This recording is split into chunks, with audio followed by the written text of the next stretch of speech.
chose poorly. Now tuning into the Encountered Culture.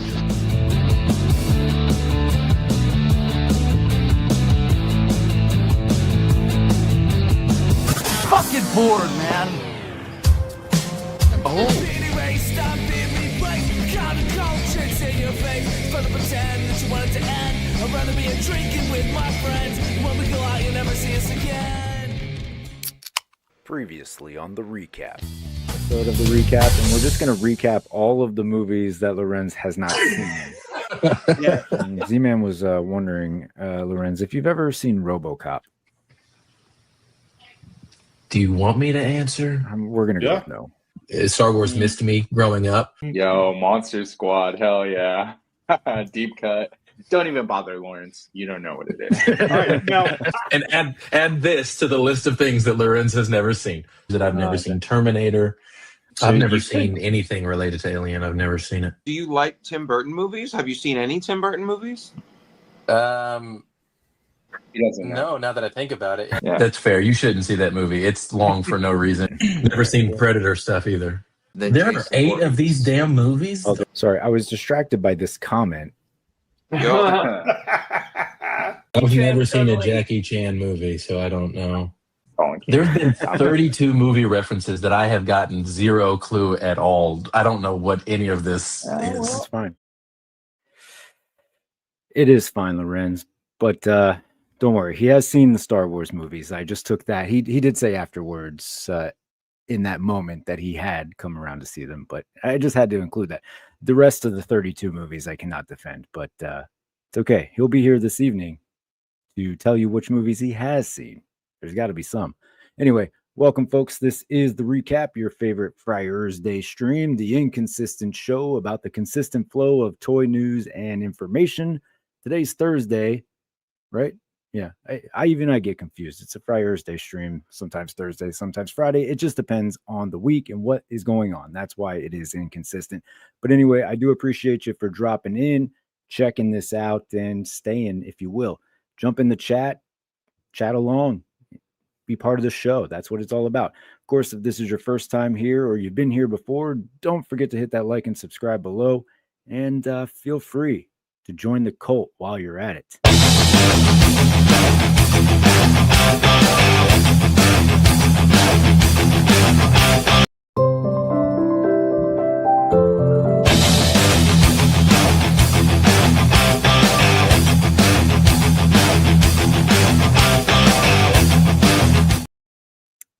It might help if I hit the right buttons. But anyway, thank you to the cult members out there. Of course, that list is growing. People love joining cults. I don't know. I guess that's why they exist, right? There is a weird attraction there.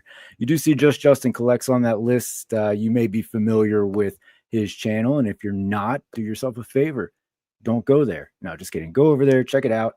Every Saturday night at 9 p.m., Collecting Justified. You'll see some familiar faces over there. We just kind of like to hang out and justify this whole toy action figure collecting thing and the money that we're spending doing it. Of course, I'm there. Alexi's there. It is Justin's channel, so most of the time he's there. Our favorite David, Evan, and Smith, and Andrew when he's not in the basement. So Saturday nights at 9 p.m. on Just Justin Collects. The show is Collecting Justified, so go check it out. Just do it. Anyway, I'm not here alone. As always, I do have a bevy of hosts joining me this evening. And to get it started off, let's bring on. He wasn't here last week, but making his triumphant return. Boys got toys, he's on the scene. Batman goes and Joker's person out of the scenes. From an animated series to the movie line, he's gotta catch them all one bad at a time. Welcome to the stage. Hello, Alexi, what's going hello. Oh, happy Freers Day. on? That's right. That's right. 'Tis the season. We made it. It's another Freers Day. It's everyone's favorite time of the week. Feels good to be back. Took that week off. Had to go to a wedding. Idiot. Not my own. That's not for another year or so. You're all invited. Come on down. To my fan out there, I appreciate you.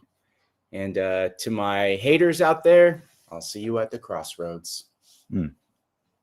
Beautifully said. Beautifully said. So we have 2 others with us this evening. They definitely always get along and never have anything mean-spirited to say to each other. So it's always a good time. You know, it's all jovial. So I'm kidding, but of course we'll bring up John first.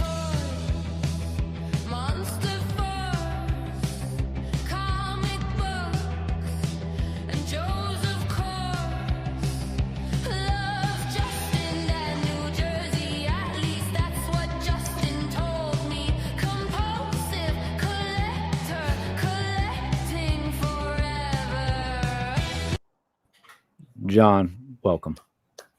Have I mentioned how offensive it is that you put Justin's name in there twice? He pays me. Oh, okay. Yeah, that's fair. How are you guys doing? Doing well. Great. Yeah. Good. Kenny, I did forget to say that your cut of Loren's lack of film knowledge was superb. Thank you. Thank you. Each week I go back and watch the episode to kind of figure out what I'm going to do for that. And sometimes like I'll figure it out in the middle of the stream because something will happen. I'll be like, absolutely got to like rehash that. This time I wasn't so sure. And about halfway through, he had mentioned another movie that he hadn't seen. And I said I would do the recap of movies he hasn't seen.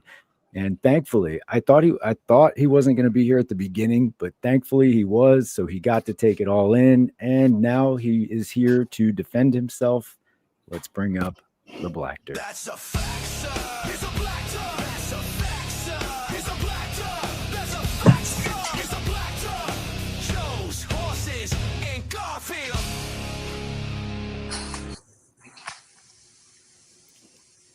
The Blacter's here. Lorenz, what's going on? I just want to say how great, like, I would have come, had I been here late like I originally planned, there would have been this whole bit at my expense. And then I would have just come in and everybody would have been like, there's that idiot who hasn't seen movies. Hostile environment. I agree. So I am glad that you were here at the start. And you don't watch replays, so you never would have known. I would have never. Yeah, that's true. If Dan's here, I'd never watch a replay. What's that? Which all the like 80s and early 90s stuff, whatever. But the fact that you've never seen a classic Jackie Chan Kung Fu movie is just that's inexcusable. Well, you missed it. That clip says that I've never seen a Jackie Chan movie, and I did amend that. I said I've seen The Karate Kid with Jaden Smith, and I think that Classic. Frankie. Absolute classic. He did say he I didn't want to include that part though. I was trying to help you out actually, but no, that's more damning than I'll say it again. So yeah. So still inexcusable, just for the record. It's okay. I'm sorry. I'll do better. Would you like to know what movie I have watched within the last 7 days? Absolutely. We need to build the list of movies you have seen. You know, since the last stream, the one movie that I did watch was the 2004 SpongeBob SquarePants movie. Okay, maybe don't tell people what you said. And we watched it because my wife was like, I don't know if I've actually ever seen the movie because I was quoting it. And she goes, I guess we could watch it. And I sat there and I laughed the entire way through as if I was 4 again. And it was a great time. So I think you should all spend time watching that movie. You should watch it together. Oh, Alexi's out. So and John's out. I'm just leaving it all together. I was like, oh no, did Kenny do it again? No, I was like, I can't take any more of this. We're only Jimmy James hates SpongeBob. Yeah. But that's okay. Hey, look. At least you saw it, I think. I don't know. Well, Alexi is seriously hurt by this. But while he's out, let's see who's in the chat. Of course, Jay's Toy Collection UK was here. He's going to catch the replay because it's after midnight in the UK. I get that. And that's the same with Kevin Beatty. Hey, peeps, catch you on the replay. But guess who is over there trying to stay awake? He's got the headphones in. You know, maybe he falls asleep.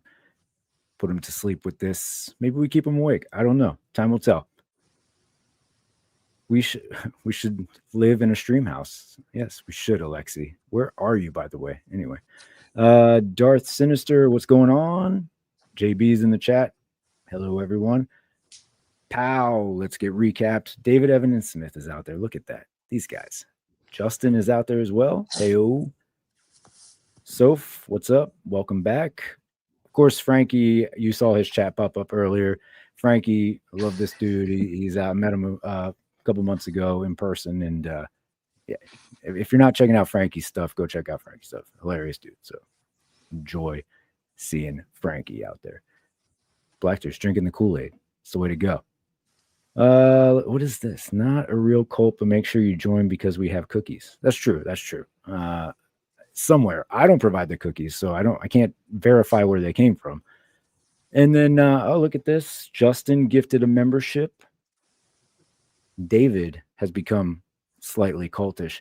Well, David, I would like to welcome you to the cult.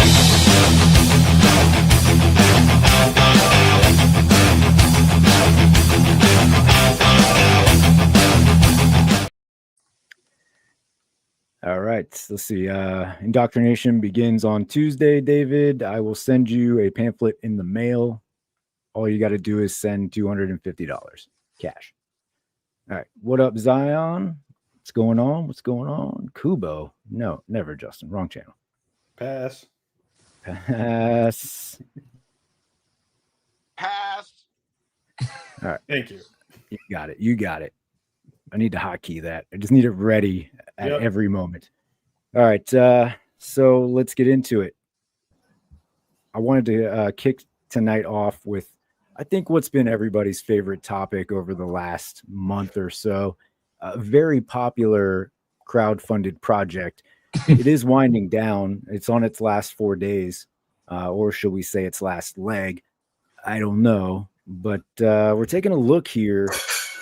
The Tron HasLab, and there you go. Things are just falling because of this. We're not even over 1,200 backers. 1,196. 4 days to go.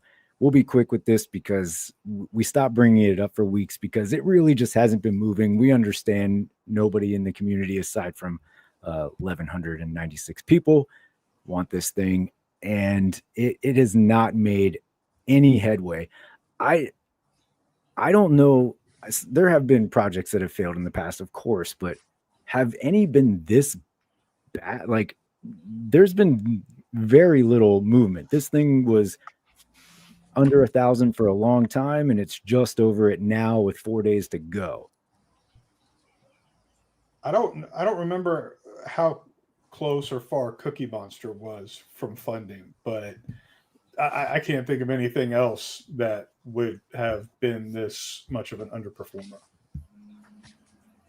Yeah, seems wild. But with that said, Lexi, are you gonna be 1197 or? Yeah, I backed up when I saw this, and I was like, not for me. Actually, last night on Between Two Sentinels, which is J-Shot and Machu Toys show on Wednesdays, my dudes, they had Mr. Stevie on there who helped design this project, and he's part of, as far as I understand, I could be misspeaking, but he's part of like the Tron team overall at Hasbro. In fact, Brandon from Dan Who Reviews actually made a little cameo in the chat. So he's legit, Mr. Stevie, I mean. And he was talking about this project and the challenges that they faced. And there was a lot of stuff that he addressed that I think a lot of collectors were asking about in the beginning. And that includes why 3.75 inch versus Tron Legacy being 6 inch.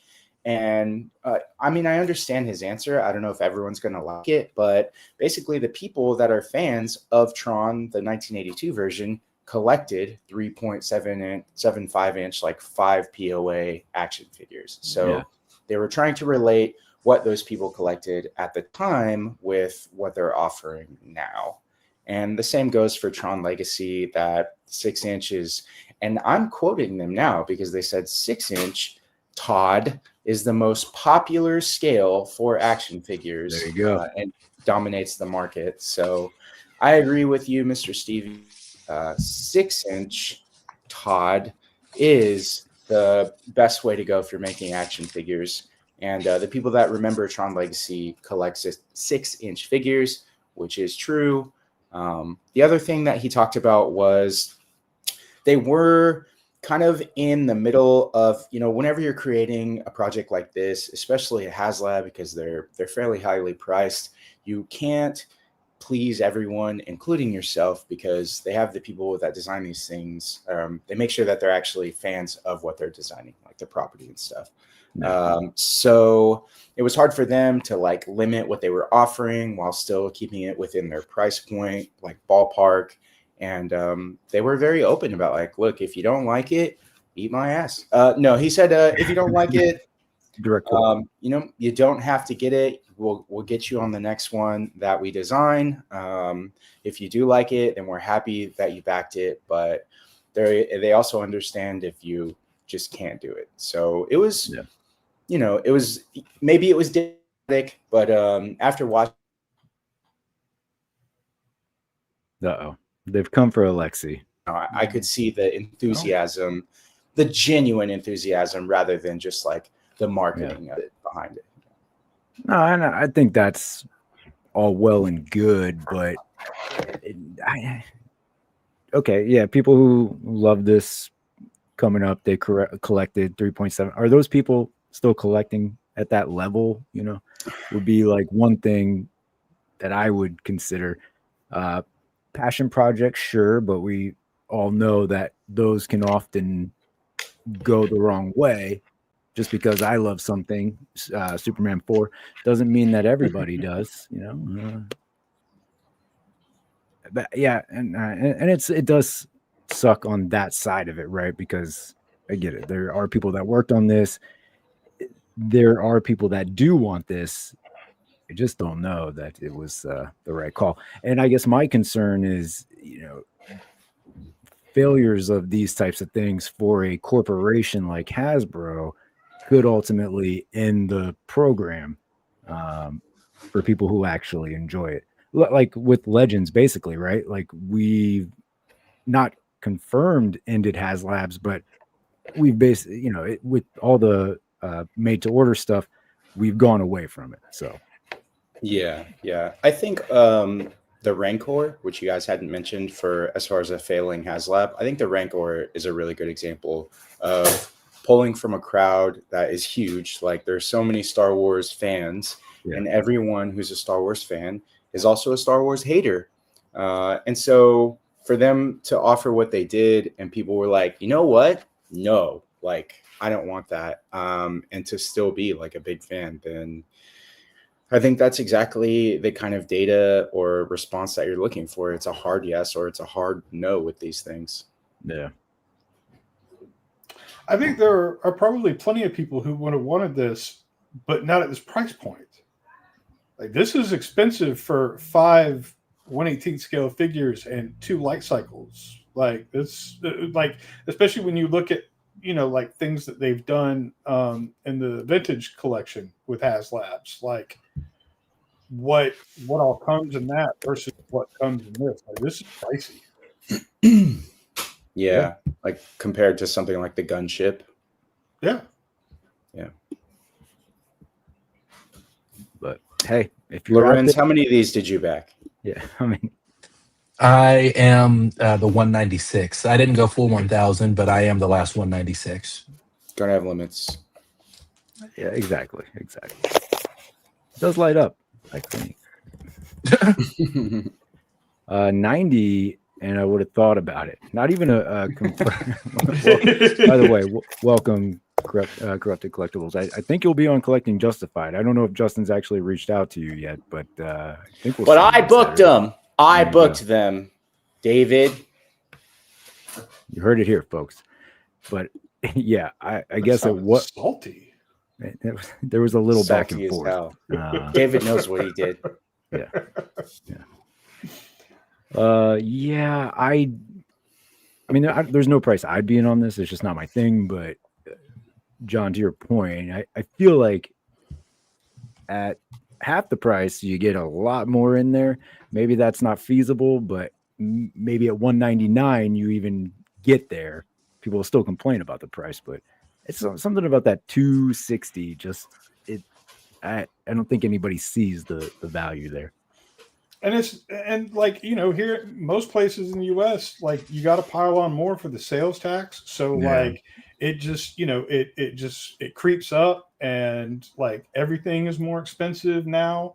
So like, two more. do people have $260 to throw down on 5 figures? I don't know. Well, 2 more people just did $11.98 right now. Okay. You're welcome, Hasbro. It was just me up in my orders. Lorenz to buy 2 more. Do either of you guys buy 3.75 inch figures like currently? Do you know what like the average cost of a 375 is? I mean, if it's from Super 7, like $20 something. But okay. I was actually talking about the price of the current Super 7 stuff with a coworker. One of my coworkers is a big comic guy, and he used to collect Joes when he was a kid, and so we've bonded over that, talking about his vintage Joes versus his new Joes, and he gets some classified figures because he served himself. So he's like, he's like, Shipwreck was his guy. He saw wetsuits. He's like, I want to grab that. He goes, but he's like, what's going on? Because I can see I can get the modern the bigger scale one for $25, and then they've got the vintage scale one for $22. What the hell is that about? And I was like, I sound like a psychopath because I know toys, like trying to explain. But and he was just like, no, I don't F with that at all. And I was like, most people don't. It's okay. So yeah, the vintage collection figures, like the regular mainline releases, are like $20 now. Mm. So like even at that, so that's what, $100 for 5 figures. Yeah, it's just there's not. I see why people don't see the value in this who would otherwise be interested. Yeah, I did a little bit of math, and if you price the light bikes at $45 each, then that leaves $34 each for the 5 figures. So I was curious at what a 375 figure costs these days, but $34 seems like pretty high price. Yeah, I mean, if people want to pay a premium price for a 1/18 scale figure, they're going to get like Acid Rain, Joy Toys, something like that, and just pass on this, Yeah. See. All right. Well, we'll move on, and next week, I guess we'll know what the results were. I'm going to go out on a limb and say, unfortunately for you Tron fans out there, this one's not happening. But surprise me. I don't know. Let's see. Jared Leto's going to back the whole thing himself, actually. As he should. I almost typed in the chat, like, are you guys going to make Tron Ares figures? I was like, they have enough problems. They have enough problems. All right, so boss fight. A couple of things this week. Another Hellboy coming from boss fight. Mortal Champions. All right, so 5.5 inches tall, 27 points of articulation, $29.99. That'll get you this Hellboy. All right, what do we got here? What are we thinking? To me, this looks completely unimpressive. This looks like a Blockies figure, in my opinion. I'm comparing this to the 1000 Toys because that's really the only other Hellboy that exists. And granted, the 1000 Toys Hellboy is pretty high priced. I think when it was at retail, it was still like almost $150. Correct me if I'm wrong. I think it was $120 originally, and then the reissue that they did with like some more accessories or whatever was $150. But the $120 was like 6 years ago or something. Yeah. So with inflation, you're looking at $1,500. Yeah. The other thing with this version is if you want the jacket and a head that has the horns, you have to purchase an entirely separate accessory pack, which a lot of collectors understandably were also frustrated with. I like Hellboy. I did a paper on Hellboy, Mike Mignola's Hellboy run when I was in school. I watched the Guillermo del Toro movies. I even watched the more recent movies too. But the Guillermo ones are better. So I would love to add a Hellboy to my collection, but just like with their Red Sonja, these just haven't been for me personally. I mean, but this is not the 1/12 scale Hellboy that they're doing. This is something different and separate from that. That's in a completely different scale. Oh, wait.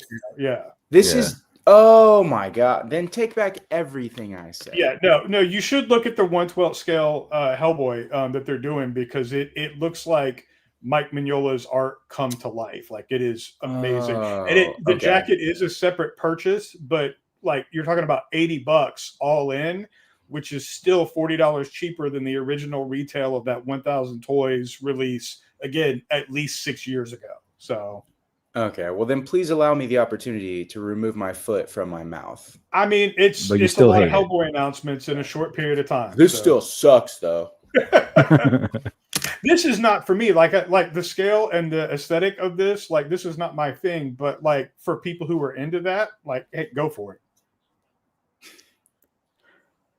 Yeah, this is going to go great with Justin's Reignition Power Rangers, actually. Yeah, absolutely. Lorenz, how much do you like the Hellboy movies? I think we've well said that I've never seen these damn movies. I don't care about the movies myself. I like the comics. It's was that Ron Perlman? The first two, the Guillermo del Toro ones, yeah. Okay, see, I know some actors every now and then. And the voice work in the animated movies that came out around that time, which are way better than the live action stuff. Yeah. Yeah, I don't know anything about this guy at all. You got some support in the chat, Lorenz. Soph has not seen any of these either. Shout out. There you go. All right. Well, that's enough of that. See you later, Hellboy. All right, boss fight didn't stop there, though. Epic Hacks, Creatures, Wave 1. All right, you're looking at 1/12 scale. Okay. But there is a hefty 7-inch figure, according to the blurb right there. Let's take a look at these. And the creature is about 7.5 inches tall, which I'm really glad to see, because it's kind of a combination between like my mind's eye of the creature from the novel that I read when I was like 10 years old. Okay. And I don't know how much inspiration it took from, but it reminds me a lot of the late Bernie Wrightson's take on the creature, which is going to be a very welcome addition to my collection. I love this. This looks really cool. Very nice monster creature vibe, right? Joints look pretty good too. Oh, let's go back to that. But yeah, I'm not familiar with this, but this is something I think that I could get for other parts of the display. Yeah, I'm here for it. Soft goods even look good. The cloak there. Is that vest also soft goods, or is that... I think it's just the cloak. I'm pretty sure the vest is PVC. Yeah, it looks PVC. Okay. That was really cool looking. So you're definitely in on this here. I have already pre-ordered one of these. Yes. There you go. Alexi Lorenz. It looks cool, but I think I'm out on that. I think it looks pretty cool though. Yeah, the design looks really good. I mean, it's got the pinless double joints, which should be like the baseline for any figure these days, especially like a new property, not new property, but like a newer figures of a property. I'm just not big on creature feature type stuff. I don't really have like a monster shelf. That's fair. Neither do I. You do now. I do now. Yeah, so that's pretty cool looking. What So with this Epic Hacks thing, I'm assuming there will be future announcements, releases. Have there been previous? Yeah, so the Epic Hacks, I think what it's called is Core. The Core line, Wave 1, is like a gladiator, I think an Amazon warrior. By gladiator it could be a Spartan. I don't remember because I didn't order that. But then also the 2 sci-fi figures that they have coming out, that's all coming out in spring, which is like a space pirate, and then their Roxy London character who has a real like retro sci-fi look. But this is they're calling this Epic Hacks Creatures Wave 1, so it's just these 2 for now.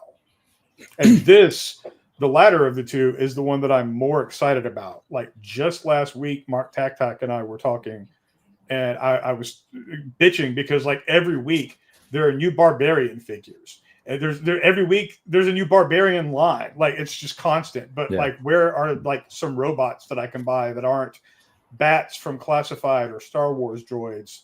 And within a week of me bitching about that, Taktak, this was announced, and I had seen like the tease for the creature, but this I had no idea, and I immediately messaged Andrew with Boss Fight, and I was like, I could fucking kiss you right now.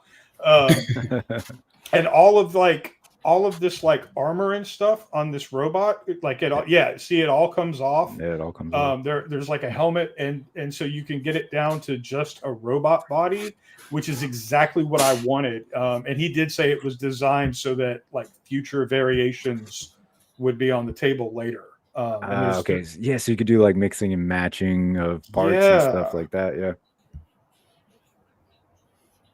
And I didn't want to keep like bugging him for details or anything, but like in the release for it, it did mention being able to like switch parts from other Epic Hacks figures. And I'm sure you remember their skeletons waves that they've done. Yeah.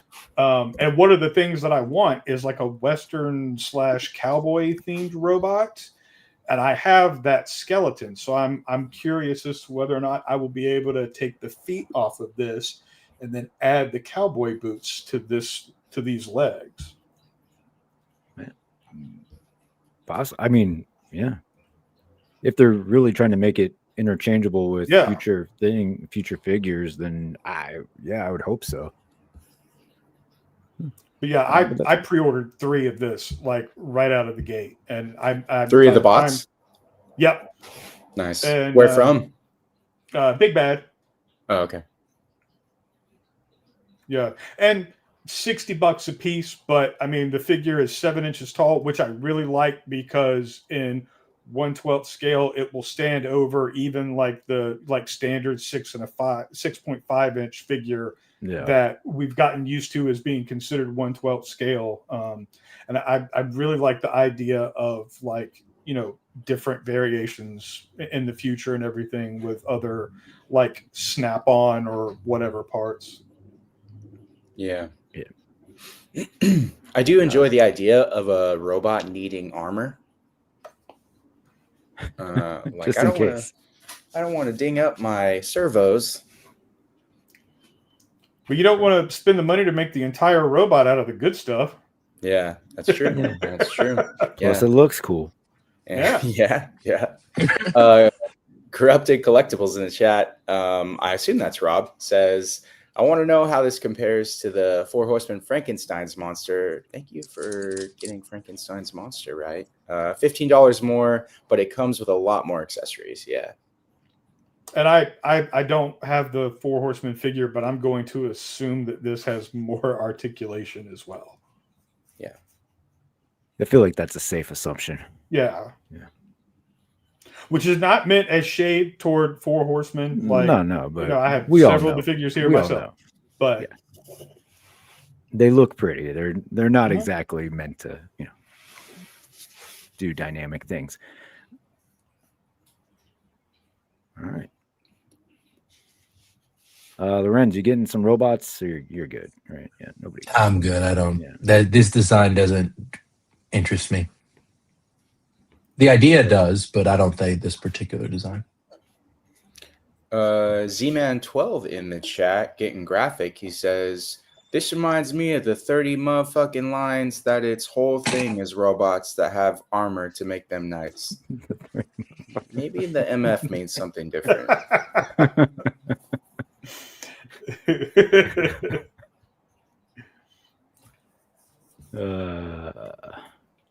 Speaking of motherfucker, look at this guy. All right. It's another week, another Mezco, $116 more that'll come out of your pocket in the summer. Well, probably now, but it'll get to you in the summer of 26. They've got a Hulk thing going, and they're not stopping now. I present the leader. I don't think that's the leader. I don't know who that is. The leader should have like a weird, just fucked up. What was that, Brave New World? Yeah. That's not. I don't like this design. You saw that movie? I did see that movie in the movie theater, and I was astounded that I spent money on it. Yeah, I think we all were. I wanted to support Black Captain America. It was a like a necessary thing to do, and then I was just really disappointed that they did Black Cap this way. I felt like once Anthony Mackie saw that movie, he should have been pissed. Yeah, because it did him dirty. Absolutely, it could have been so good. Like, and now, if we're gonna go on a little tangent here, but if going forward, like they're gonna have to do right by Anthony Mackie and Captain America to like right that ship, So yeah, it's for like I make things racial for jokes because it's really funny to do with a room full of mostly white people. Like it's fun to do, but like what disappoints me is like with legacy titles, we have the characters, Miles Morales and Spider-Man, so like.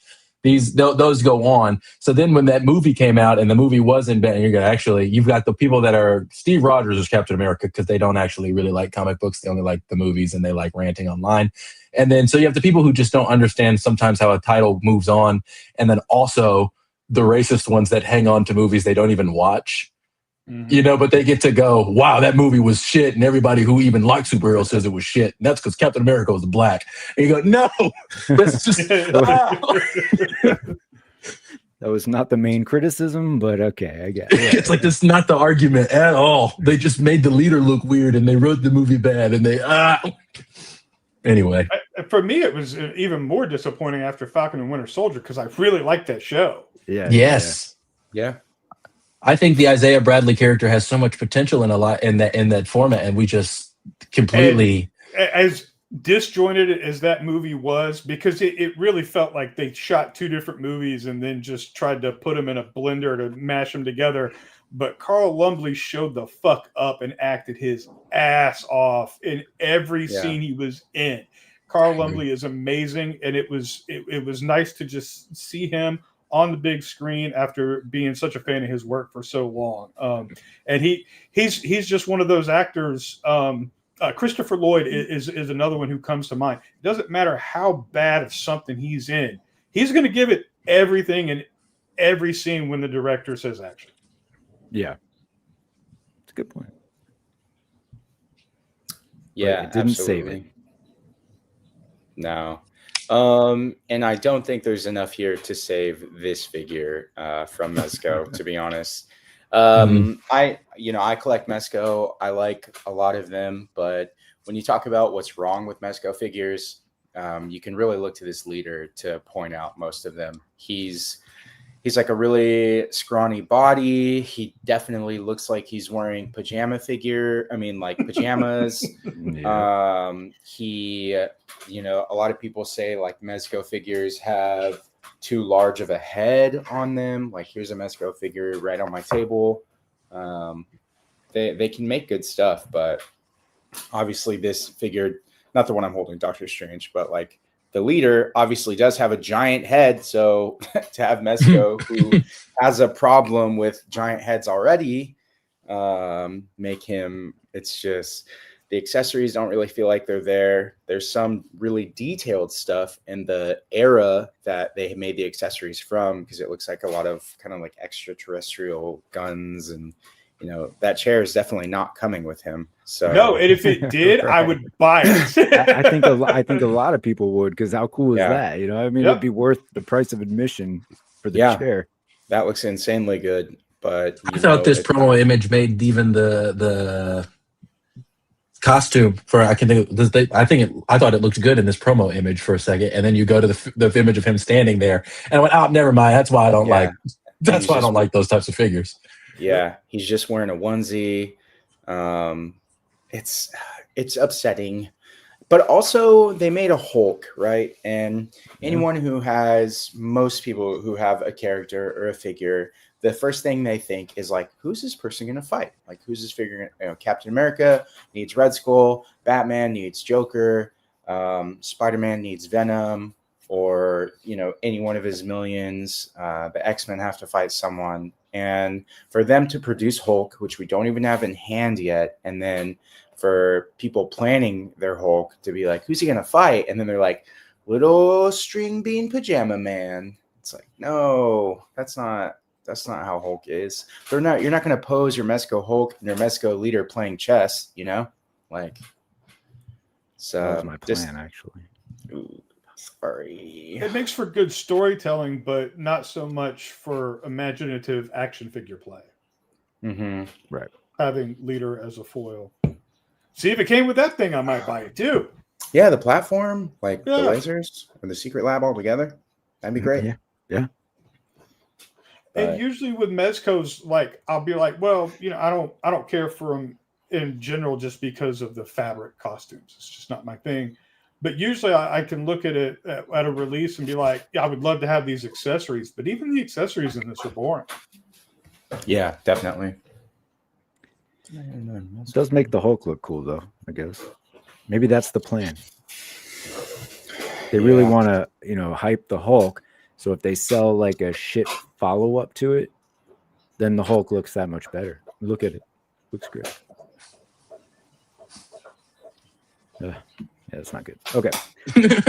So I think everybody's out on this. Shout out to Prime. What's going on? Lack of accessories is wild. A plethora of lab accessories would have been dope. And exactly. I like I said, I think you get a lot of people, even people who wouldn't normally be in on Mezco stuff, if this chair is involved. Because, I mean, you could put that in your Legends display with, or not even just anything, whatever you want to do with it. It's just a really cool looking item, you know? Yeah. But I would rather they do stuff like that than figures. Right? Yeah, maybe they might be a thing they should consider. All right.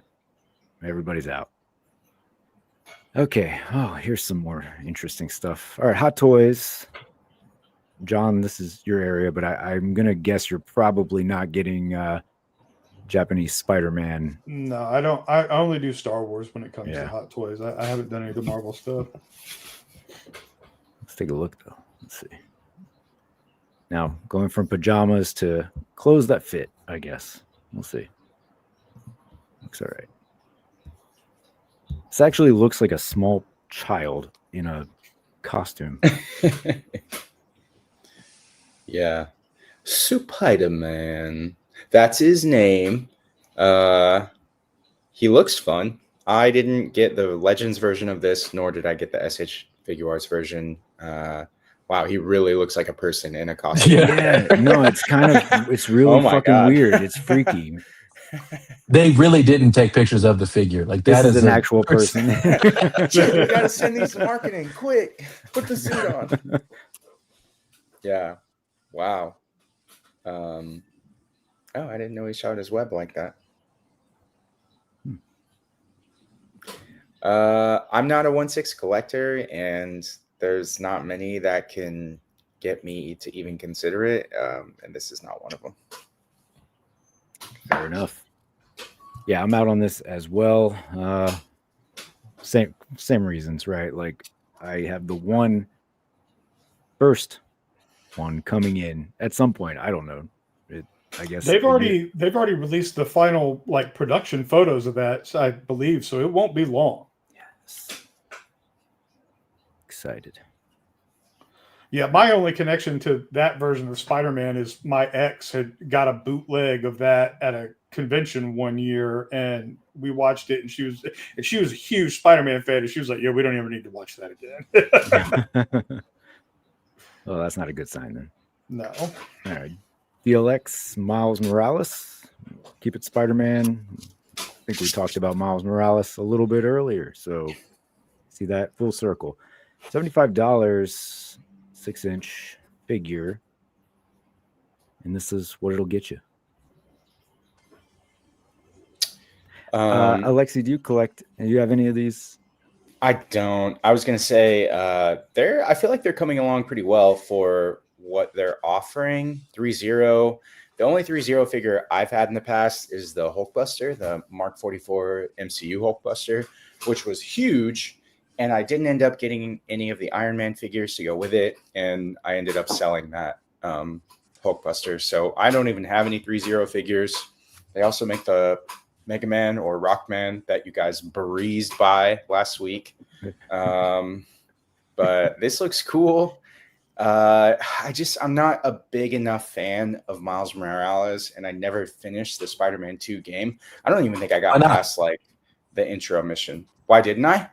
No, why are you not a fan of Miles Morales, huh? I don't like that generation of people. Fair enough. He hasn't seen enough movies, you know what I mean? I mean, I have. Where's your Miles Morales? It's back there on the shelf. But I'm trying. I bet it is. Get faster with this mouse situation. I saw it, and it's fine. Yeah, see, proof. I got the fuck ass Miles Morales with the hips that jut out. Okay. Maybe Secret Santa will send you a new one. Put it on your list. I like Miles Morales. I like Miles more than Peter, but I just don't like video games. So, you know what, John? You're on the right side of history. We you know what? Like we butt heads a lot, but you know what? What an ally you are in this moment. You know, I just got to shout you out. It's just because I find Peter Parker boring. Like, I'm trying to hype you up, and you just go. You know what? I'm gonna spin this. You actually just don't even like white people, so that's what you're saying. White people are boring. I like that. Just white people in Queens, David.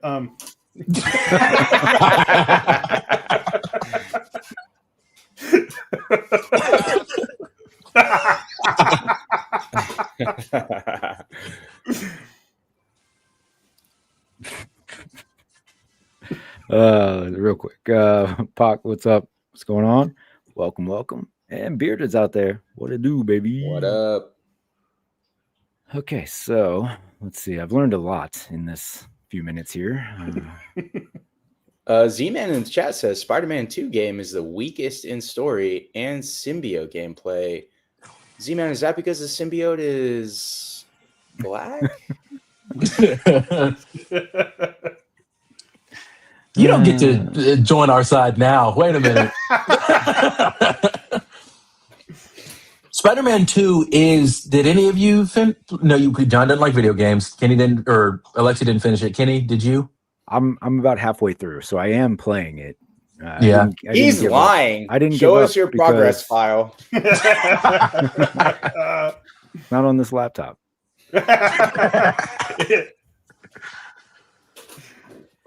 No, but I enjoy those.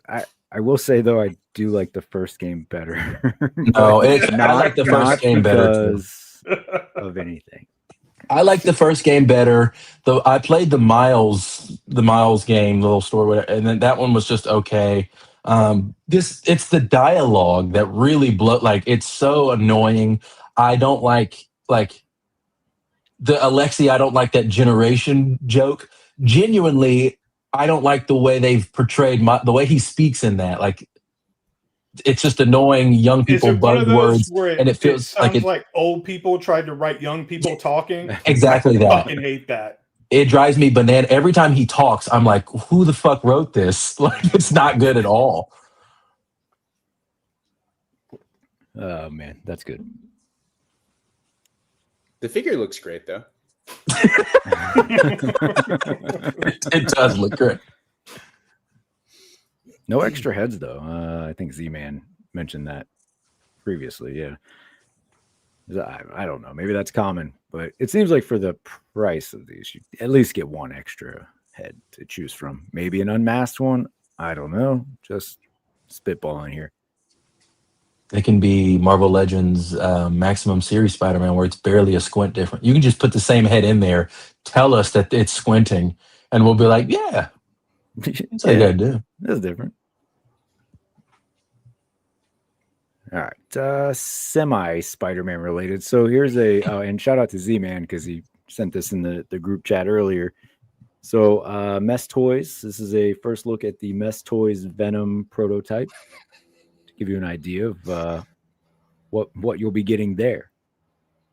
It doesn't look like much in this state, but you can imagine, if it was black, it would look good because black is beautiful. You know what I mean?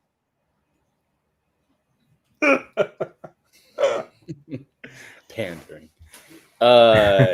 It's cool that they're gonna do the unmasked Eddie Brock head. That actually looks really good. And I'm not gonna show pickups off because I'm not St. James, but I did just get a Mess Toys figure in this week, so I'll be showing it off more tomorrow. But they're doing a great job. This is an insanely good figure. Everything about it I love. I love the paint, I love the sculpt, I love the articulation. Everything on it is like nice and tight. Great. Is that superior? Yeah. This is Ultimate Neighbor is what they call it. But this is their superior Spider-Man, yeah. Oh, and actually, I can compare it to the Legends version, which I have right here. So that's your Marvel Legends version compared to, what they're offering. So. And how do those pieces feel? Do they feel like good quality? Oh yeah. I mean, this thing feels like an amazing Yamaguchi. Like, okay, that's what I'm saying. Like, the connections are nice and tight. Everything holds in place. Like, even on amazing Yamaguchis, the Waldos of their like Iron Spider figure can be a little wobbly. And I have their Iron Spider here. And this figure, it's an original issue versus like the reissue. So I've had it for some time, but they both feel really sturdy. Like I like them a lot. So I imagine this Venom Mess Toys is going to be a really quality figure. For sure. Zion was asking where you got those. AliExpress, Uncle Ollie. I think it's Funly Toy Store is the official one for, and this is also CT Toys. I can't remember what it is, but I think it's no longer Funly Toy Store. I think it's switched. Oh, okay. But I can't. I'm sorry to say that and then not know what it is now. But I do remember someone on TikTok posting a video. Like, they posted a review, and they were like, "It's no longer this. We're on here now." But okay. I was thinking it was interesting you were so up on this because I know you're not supposed to be buying stuff right now. Shut up.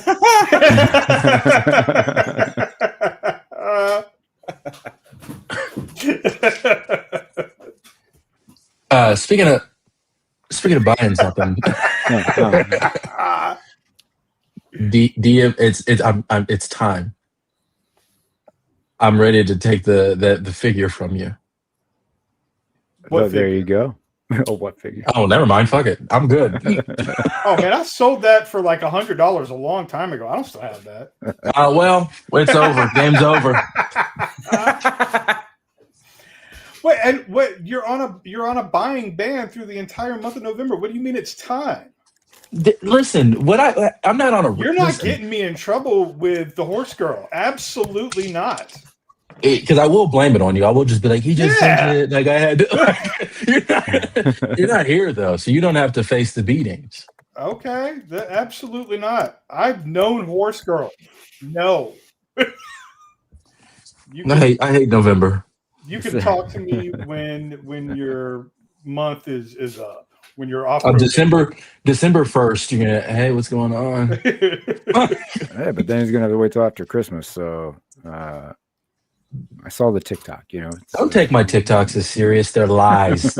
They're lies to peddle 50 likes. Do you understand? I have to go in a minute. But before I do, you posted the one about like the friends that you've made and all the enabling and everything. And I had typed out the comment. I was like, "Who's friends with you?" And then I was like, "Oh, wow. Like his students look at this. Like I don't want to be that mean." Because like I know you would have known that it was like it was meant in jest and everything. But I was like, I don't want to make it look like people just bully Lorenz. Mr. Sims, who's that guy? He's been real. He's been a jerk. That's John.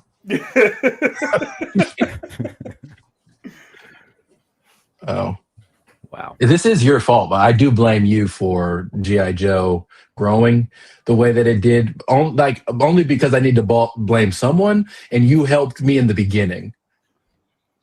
I mean, I don't think I really did. I mean, if you provide anything at all, you are a part of what helped, and you helped me with Crocmaster when I was still building. A Crocmaster that I had picked up at Ross, and you were already collecting GI Joe Classified. Yes. That point. So no, you don't get to tell this story. I do. And have the horse girl look at me all weird, like any of this is my fault. I don't think you get to silence a black voice. I blame John. Don't aggravate him. He's holding scissors. Yeah, I don't. I mean, if anything, he'd probably just drop him into his own leg. I'm going to be muted. You're going to see me screaming in pain now. All right, I'm out, guys. I hope you have a great rest of the show. All right. Hey, John. Later, John. If you want a moment, take it. If not, I know you're just going to tell people to go to Lorenz's TikTok, but yeah, go bully Lorenz on TikTok. He is at the Blacker. Have a good one. All right, John. We'll see you later. All right. Let's see. Oh, number 3. We did get another cult member, though. I missed it earlier. So David did join on his own accord. Justin gifted a membership, and that gifted membership went to A.O. Frankie, who shouted out earlier. So, Frankie, I officially welcome you to the cult.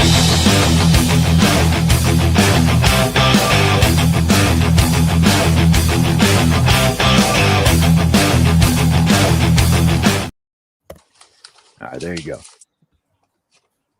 Let's see. So yeah, so now we are 3, and here we are. And there's more, because that's just the way it goes. So let's take a look at some Mafex, maybe.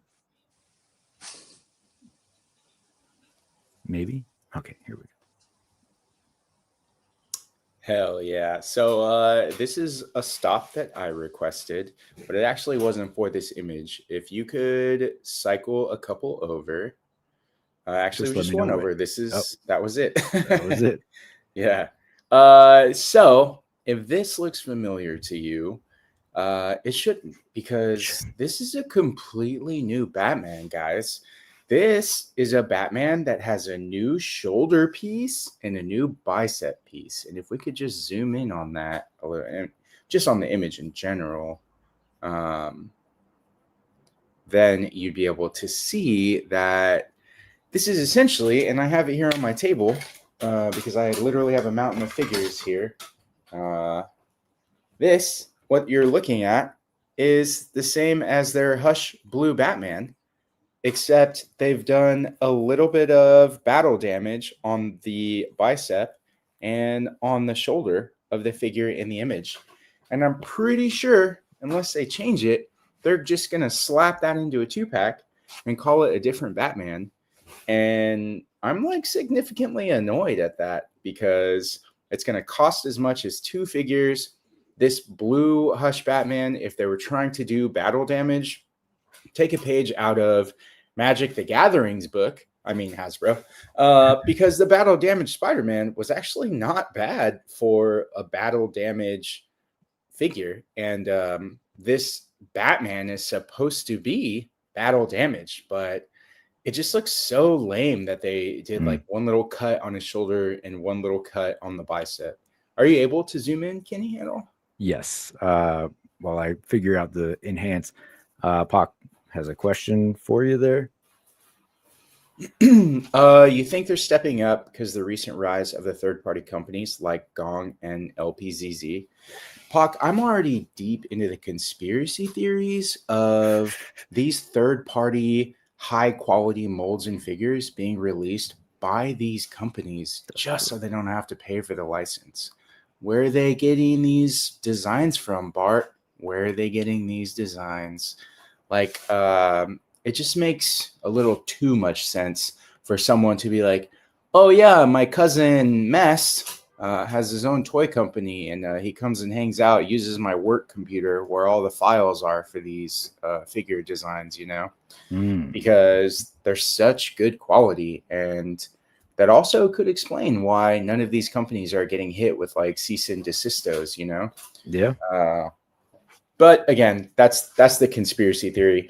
The reality theory, I guess, is like capitalism, baby. It might cost too much to pursue them legally. So they're like, fuck it. Just let them make whatever they want. We're going to make what we keep making. The people that want to buy it are going to buy it. That's literally the outlook of Transformers, or like the Hasbro team of Transformers versus like third party. Because that's like the most notorious and long lasting producer of figure, like third party figures, is like the Transformer folk. But going back to this, yeah, I saw this in the Ra's al Ghul. It's kind of an easy repaint instead of gray. Like, we're basically looking at two of the same bodies. All they did was change the belt on it and painted it skin color instead of gray. You know, his chest piece is different because it doesn't have the molded bat symbol. But if they try to charge us like 200 to 220 or something for this, I'm gonna buy it, but I'm gonna be pissed about it because there's no other way to get a Ra's al Ghul, and this is a highly articulated Ra's al Ghul, and I think the only other one available in 6-inch is like DC Direct, which is crazy to me. Yeah. And you know, I like Mafex, but like, do better, John Mafex. Do better. And you're probably like 4 years away from a Mattel one, so yeah, I think that's a little bit far down the list, right? So yeah, wild. All right, real quick, we do have a sub in here. I'm gonna bring to the stage the agent that never sleeps. Secret agent night owl. Man of mystery, when does he sleep? He's the one they call Agent Z-Man.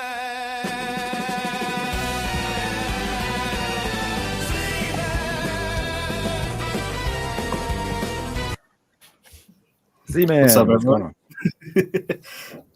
How's it going, everyone? What up, Z? What's up? My favorite Gen Zer. I love Z-Man. He's great. Isn't he great, guys?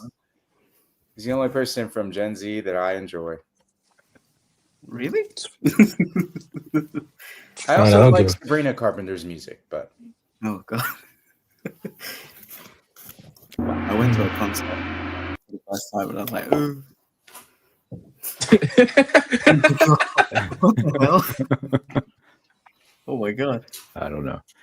All right. And then is that I guess lay down, or is it just knocking things over? That was the Mezco Captain America head. I gotta attend to that. Yeah. All right. Well, while you do that, let's bring to the stage the patron saint of collecting.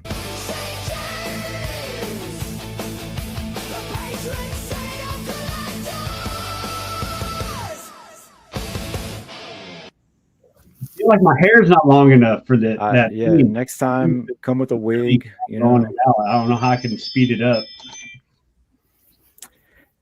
Well, I guess Halloween wigs or something. I don't know. Yeah, we got a black one that's like Elvira or whatever. You know, like long. Like, right. Take some of my hair, and then you can like, you know, I'll ship it to you, and you can just put it on. There you go.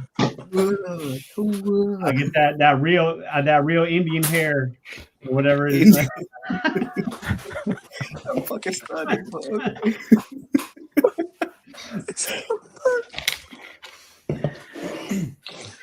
That's a win. Virtual Dave popping up in the chat for the first time tonight. Wait for the CT toys. That's not a bad idea. It's not. It's the second time. No. That was the first time. I love yeah. CT toys, that's right. But yeah, wait for the CT toys. You'll be all right. After you buy this one. So you'll have both. It'll be fine. Yeah, when we finally get the Mattel announcement for that one, Alexi will be able to hold up both the CT toys and the Mafex one and be like, so here's what I've had in my collection. Yeah. I'll be like, this is Ra's al Ghul. This is Rob al Ghul. Rob al Ghul. Rob. All right. Well, since you guys just joined, any thoughts on these here? Well, I have him here. Oh, there you go. Let's take a look. First in-hand look. Wow. Oh. Yeah. Is that Bayman? No, this is the Mafex. Oh, I know nice, the camera is ass, but I got the Mafex and I'm like pissed that I should have just waited and got the Bayman, but you know, it is what it is. Oh, because they barely announced the blue version of that. Yeah, I thought that looked really familiar. Exactly. Just handing them out. See, guys, it's completely different because of the scratch on his shoulder and the scratch on his bicep. Yeah. See the scratch right here? Yeah. I know it's small, but it's there. Okay. I think the face is different, right? There's one over here too. No, he comes angry. with the gritted teeth. What teeth? Oh yeah, you have that face sculpt on. Yeah, that looks the same to me. Looks the same. Damn. Wow. I'm so excited for their Robin because, you know, it's Tim Drake. Yeah, and Tim Drake. Yeah, absolutely. Yep. There you go. Justin sold his Mafex just in time. And Fox is going to wait for that CT Toys Michael Bayman. That's right. Bayman. All right. I can't promise it gets any better from here, but here's another Batman figure. Gong Studios. Ooh. This one actually looks pretty good, though. We'll say. I'm. Well, so I also down here that other picture looked better, but I also asked Kenny to make sure that he was going to have this as a stop tonight as well. And I'm actually, guys, I'm kind of tired of Hush Batman. There are a number of them available at this point. So many Hush Batman. There's like 2 from Mafex. There's like 2 from Mcfarlane. There's the Gong Studios now.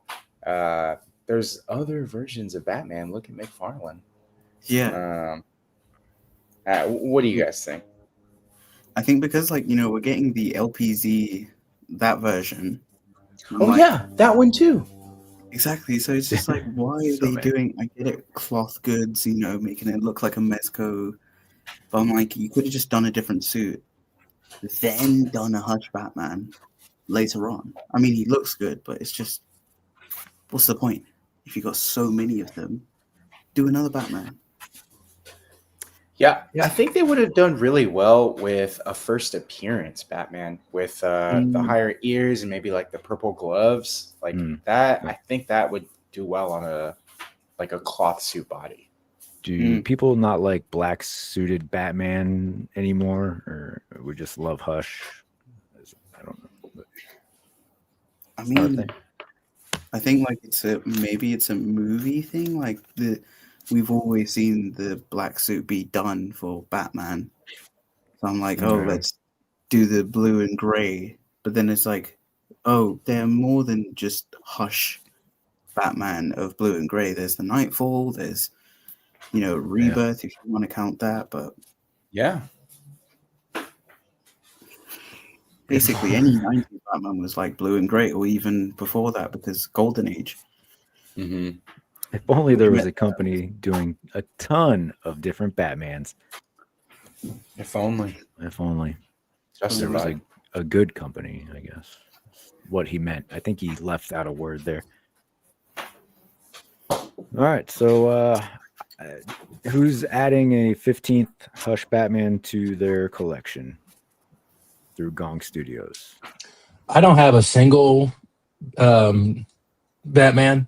So it'd be funny if right now I was like, yeah, this is the one actually. I'm should get in on with. this one. Yeah. It goes live at 9 p.m.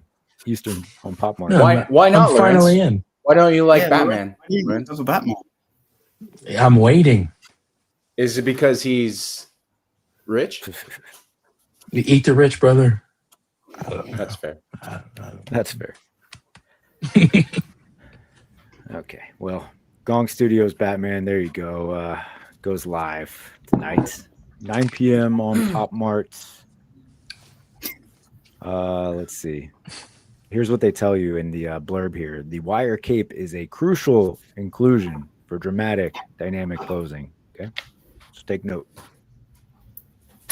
They're not wrong. There you go. Okay, well, if you like Hush, Batman, the world is your oyster. You are spoiled for choice. You're also spoiled for choice when it comes to Motu, because if there's anything else besides the turtles that are sluts to the toy community, it is He-Man and his band of merry men, or the Motu universe, whatever. But all right, so we rarely talk about Motu on here, but it's probably too much anyway. Do any of you even collect Motu stuff? This is what you were talking about earlier while you were still in the chat, right, Z-Man? Yeah, I was he talking looked about, like the Hellboy.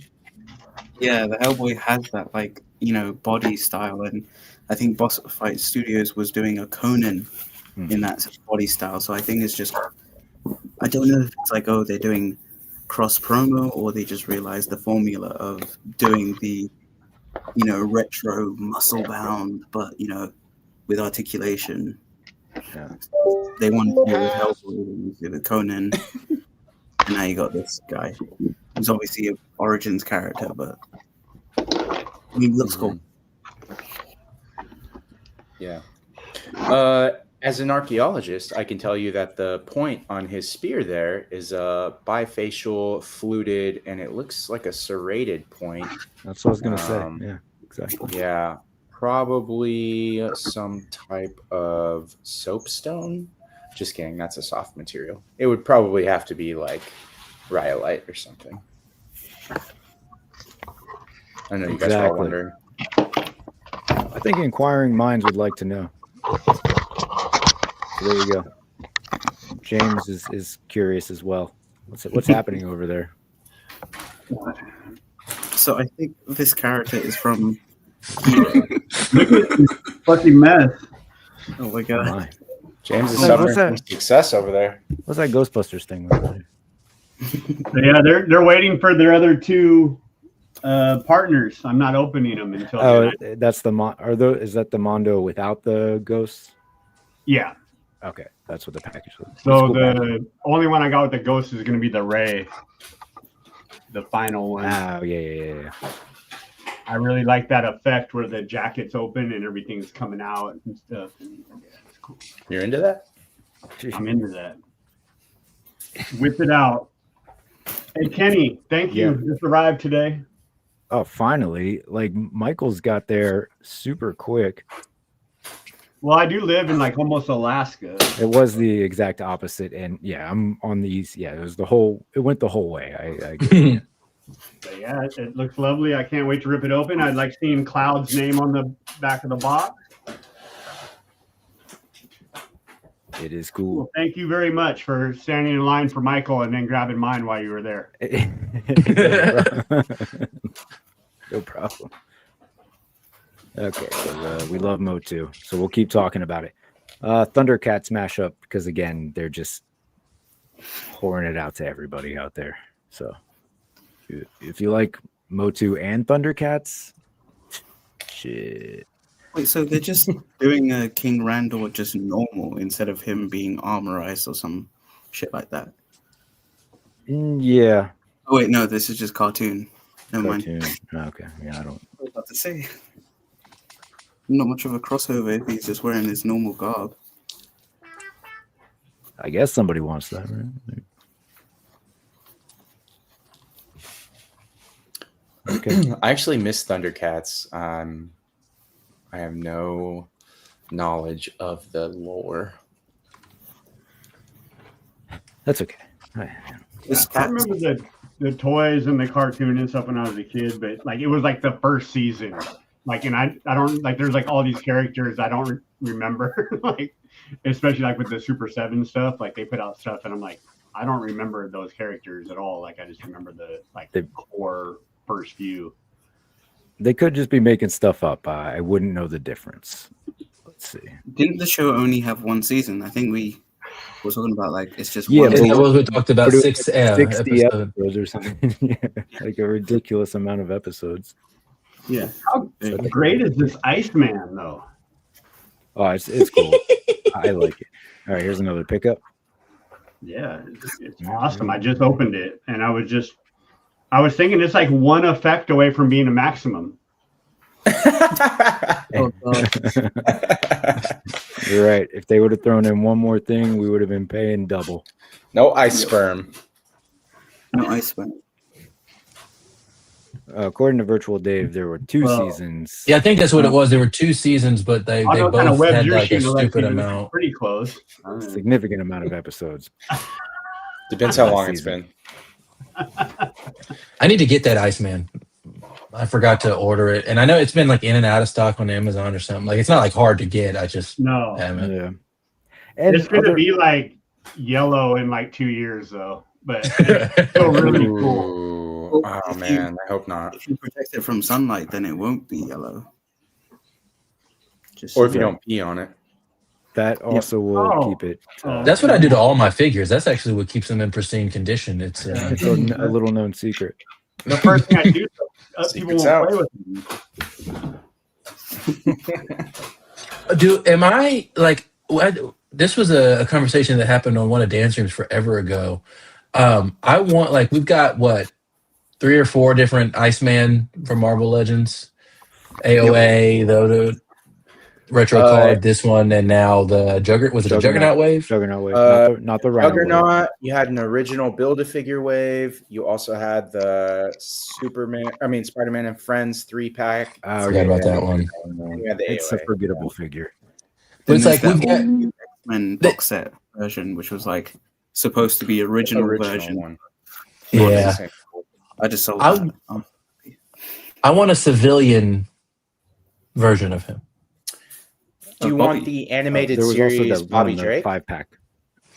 I would I feel like I would probably end up wanting animated, but I want the same from like I want a human Colossus, his build and his like I want human versions of these guys as well, because it's like it's the idea that like sometimes like Wolverine's just standing there. I've got so many Wolverines. Sometimes his claws aren't popped, but he's like there, So it's like, but Iceman's always iced. Like it's like I'd like to have a regular version every now. You only got to do really one. It's not like a shit ton of people are clamoring for regular Bobby. No, it's just you. No, I'm just kidding. I'm sorry. Like Alexi was saying, the animated series had him like de-iced, and he was wearing a full outfit that you couldn't see obviously when he's iced up. I think that makes sense for a figure, and I think he will be in the next. I probably is saying lies, but that's me. But he might be in season 2 just because he was on the wall of like mutants who hadn't been. Spoilers for 97, but yeah. So they might make Iceman a more like relevant character. So maybe for like season 2 figures, we'll get him de-iced, as to say. No ice. I'd like that a lot. I'll allow it. All right. So does anybody have any pickups that they'd like to show off? This would be your time to do it. And then we'll get into news. And we'll go from there. But see, James, anything else over there? I got half of the Wonder Twins here. Half of the Wonder Twins. Okay, let's see. Which I don't know if I'm going to be able to find the sister. She's a like red platinum, right? Yeah, and it's a game like it says GameStop only, but I imagine they'll be at like Targets or Walmarts.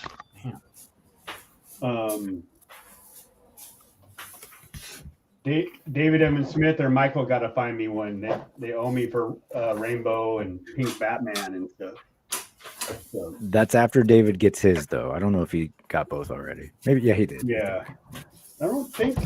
Although he texts me like every other day trying to go to a GameStop nearby, and so him and I, like, we text often about our GameStop experiences because we both have similar shit experiences when it comes to trying to get to GameStop on like a lunch break or, you know, after work or something. Like they'll just randomly close in the middle of the day when they're supposed to be open. Or do they have like one person working there and they need a break? No. Usually it's, well, like at mine, there's two people and they take a break at the same time and they just go to Five Below to get some candies and then they're not there. And then the GameStop at the closest to my work, they just went out of business randomly. So there was that. That was not great. So it's been an ordeal. Yeah, I like it. In the mall that I work in now, there's a GameStop there, and it's like a pretty like well stocked one. Yeah. So it's been pretty cool to be able to like. They're starting to like. At first, they're like, "Damn, you've been here like every day," and I'm like, "Well, it's like I'm just walking through on my lunch. Like, I work down the." They're watching you. They're like, "What are you looking for?" I was like, "Well, I'm looking for this Rainbow Batman." And they were like, "What is that?" And then they looked it up, and then they're not supposed to like tell you if other stores have the red platinums in stock. They're like not supposed to talk about it, I guess. But that seems like GameStop isn't. Yeah, they're like not supposed to let you know the stock Take my numbers money. or what stores have those. It's supposed to be like a treasure hunt. Todd's so extra. Yeah, but like of course they gave me a list of stores, so that's how I got the first one. Is I had to like drive around. I missed it at a couple places because like each place got one. Wow. So they got one rainbow and one pink. I think Christopher Allen's comment in the chat completely sums up what you're saying, St. James, and that's GameStop sucks. Shout out Christopher Allen. We miss you, buddy. Everybody needs to take a break every once in a while, especially from social media. So hope you're doing well. Hit me up if you want to be on Secret Santa LNL. It's not too late. I can squeeze you in. And then he can squeeze you. Yeah, and then I can squeeze you off. I mean out.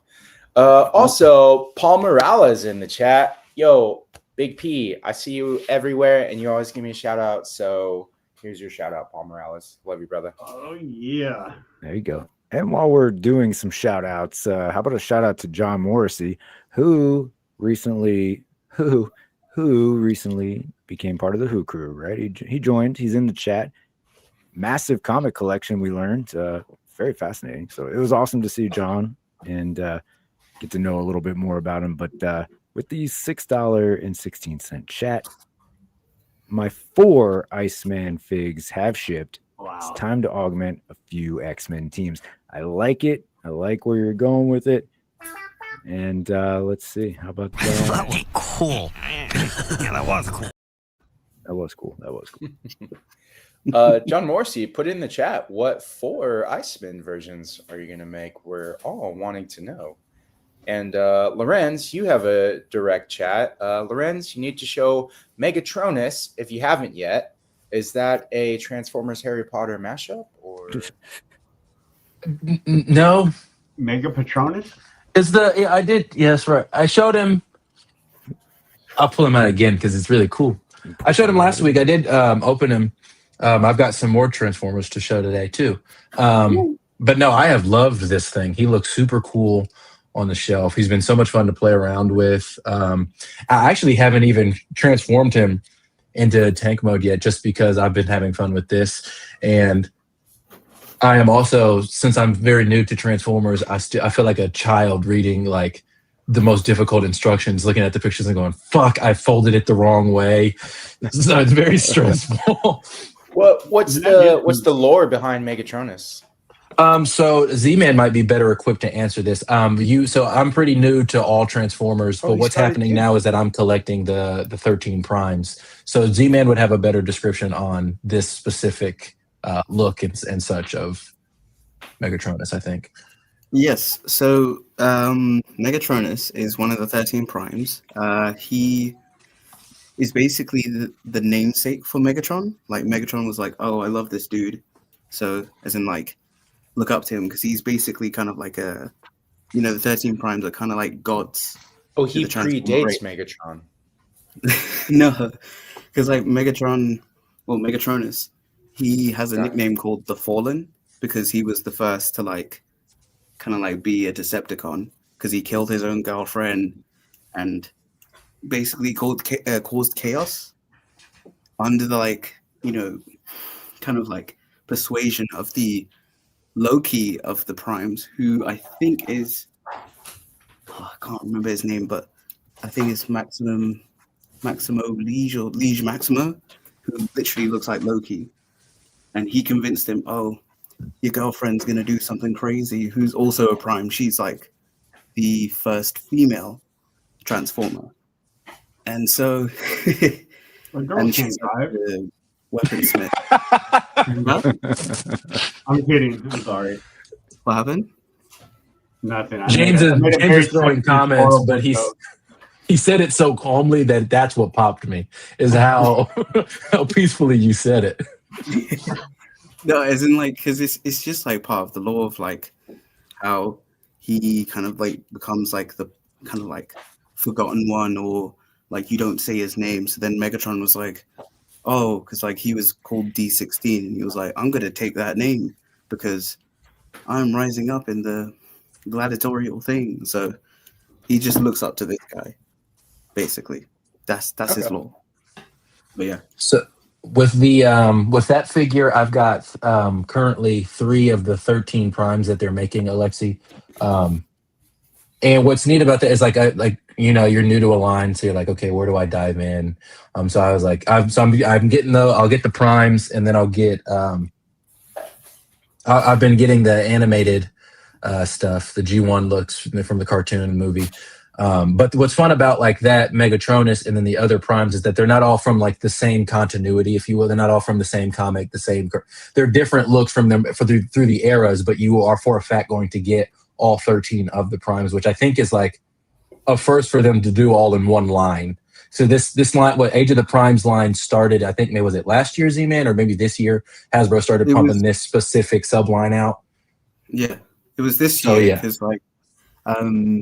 this year they wanted to just do the primes, but like this is not their first time tackling kind of like doing the primes in some sort of figure form, because they had a line called Power of the Primes, which was you'd get I'll show you, I've got one of them, but you get a Prime Master, and this is supposed to be the 13th. They transform into like some bullshit symbols, but it was very quick though. But I got all of them because I'm an idiot. Because I was like, oh, the primes. So I think I have a chair, but I'm not going to like take them. I'll send a picture. But basically, all the primes came in like mini shells, but some of them didn't. Some came with a full ass combined that you had to buy just to get his Prime Master. Wow. So that's who's also getting a re-release. So it's very expensive. Oh yeah. It's the re-releases are always more than what they used to be, so it's just ridiculous. But yeah, that's how prices be. But yeah. Is that like revenge for Voltron, like biting Transformers or something? Like they made the Voltron. I was thinking that too, yeah. Because let's have a look about it. Yeah. Virtual Dave in the chat, Megatronus was also voiced by Mark Hamill. Mark Hamill has another small role. You might know him as Lorenz. Are you familiar with Mark Hamill? Skips in regular show. That's actually correct. Yeah. But we were thinking of the Joker from Batman the Animated Series, nothing else. Which I have not seen. Oh my god. Naturally. How? Well, anyway, I got more toys. That's pretty much it. As G.I. Joe. Let's see. Oh, you got the pack. Yeah, I got the 2-pack. Really, I just opened these on. I always end up opening something while we're sitting here to mess around with. Simple. The green shirts are simple. I like them. They're fun. Completing the original group. We're getting there, which is nice. I'm always. Which two are these? Steeler and Short Fuse. So I looked at myself in the camera and I got lost with which one I was holding up. I'm always kind of iffy on classified glasses. I feel like you never know how well they'll stay on the face, but these stay on pretty well. I apologize, Justin. I really just heard Justin over and over again in the chat today. But these stay on pretty well. I think it looks good, but there's nothing too much to write home about these. Yeah. The glasses are typically a problem, which I don't understand either. It's like, you guys haven't figured it out yet. What gets me the most is you look at the Dreadnoks, right? Yeah, Buzzer, his glasses are shit. It's like Buzzer and Ripper, they both I hate them. But then after that they did you got Torch, and they sculpted his glasses on. Yeah. And I was like, if we're going to go with sculpted glasses, go with sculpted glasses. Then they went back to Monkey Wrench and they were like loose glasses again. And in a perfect world for me, I would want a head with sculpted glasses on. And then I would want a head with no glasses. And then also loose glasses as an accessory for photography or for whatever you want to do. That's like a perfect world. But I know that we're not going to get all of that. So it's like, for the fact that we're not going to go back and forth, I was like, damn, do I wish that they just didn't sculpt Buzzer's glasses to begin with? But also at the same time, all these guys are iconic with their glasses on. I've got the the vintage Real American Hero figures. I'm staring at them. They've all got the glasses on. So I wish they all could just keep their glasses on without me fucking walking into the room, shaking the room a little bit too much, and all of a sudden the glasses go flying off their damn faces. But nothing we can do about that. I did want to show I got the Sidewinder too from Valverse, the Day of the Dead. I still need to open this, but I got this too because it looks really cool. Yeah, I really enjoyed the fact that he did this. I'm not on any of the other. This is my pickup time. I get excited to do this now. I feel like James. I'm going to show something. No, I think this looks really cool. It's not the exact same vest that's on the original Sidewinder release. Yeah. So there's some difference in what he's wearing, and not just the fact that they did the paint, the face. So I think that looks really cool. I got I got the Infantry Commando 2.0, but I also got his new rocket launcher. Whoa! Oh, the rocket launcher looks cool. Oh shit! That was sick. And of course, the effects come off, so you can just have just the launcher. But I think that it looks sick with the pieces in. The crate that it comes in is pretty sweet as well. It's pretty sturdy. I got to pop it open. Oh shit! All the missiles came flying out. But I think it's got great sculpted detail to hold everything. You can prop it open. Okay, that's pretty. So you can prop it open to have for if you're doing dio shots or something. Yeah. So I think I got 2 of them just because I was again, like I said last week when we were talking about him, whether this was on or we were talking when we were just hanging out after, it's I don't fully know what stuff sells out quickly from him or not. And I feel like this is something that a lot of people that really like his products, or if you're kind of just into, toy photography, this is something that you could get a lot of good use out of. So I made sure to snag 2 for myself just in case they sold out quickly. But those look really good. And then the last things I was going to show were I got some new Transformers. I took my Army Builders off my shelf for G.I. Joe. I decided that I'm kind of out of the army building world. I never really got into it with Legends, just because I was space-wise, I don't really need it wasn't important to me. So then I was like, okay, am I buying new G.I. Joe classified army builders? And the answer was no. And so I was like, I have just a very specific, and kind of some of them are on outdated bodies. And I was like, you know what? They don't bring me joy anymore. They can go. So I took them down to the toy store in Indy. Traded them in. So then I got 86 Ratchet here. He's from the cartoon, and then I got Hot Rod. Oh, sick. Yeah, this was a good find. I was very excited to find this one. So yeah, I'm pretty pleased with what I've gotten in the last week. And now I've got the Monster Force Eraser, the clear one coming from Cloud.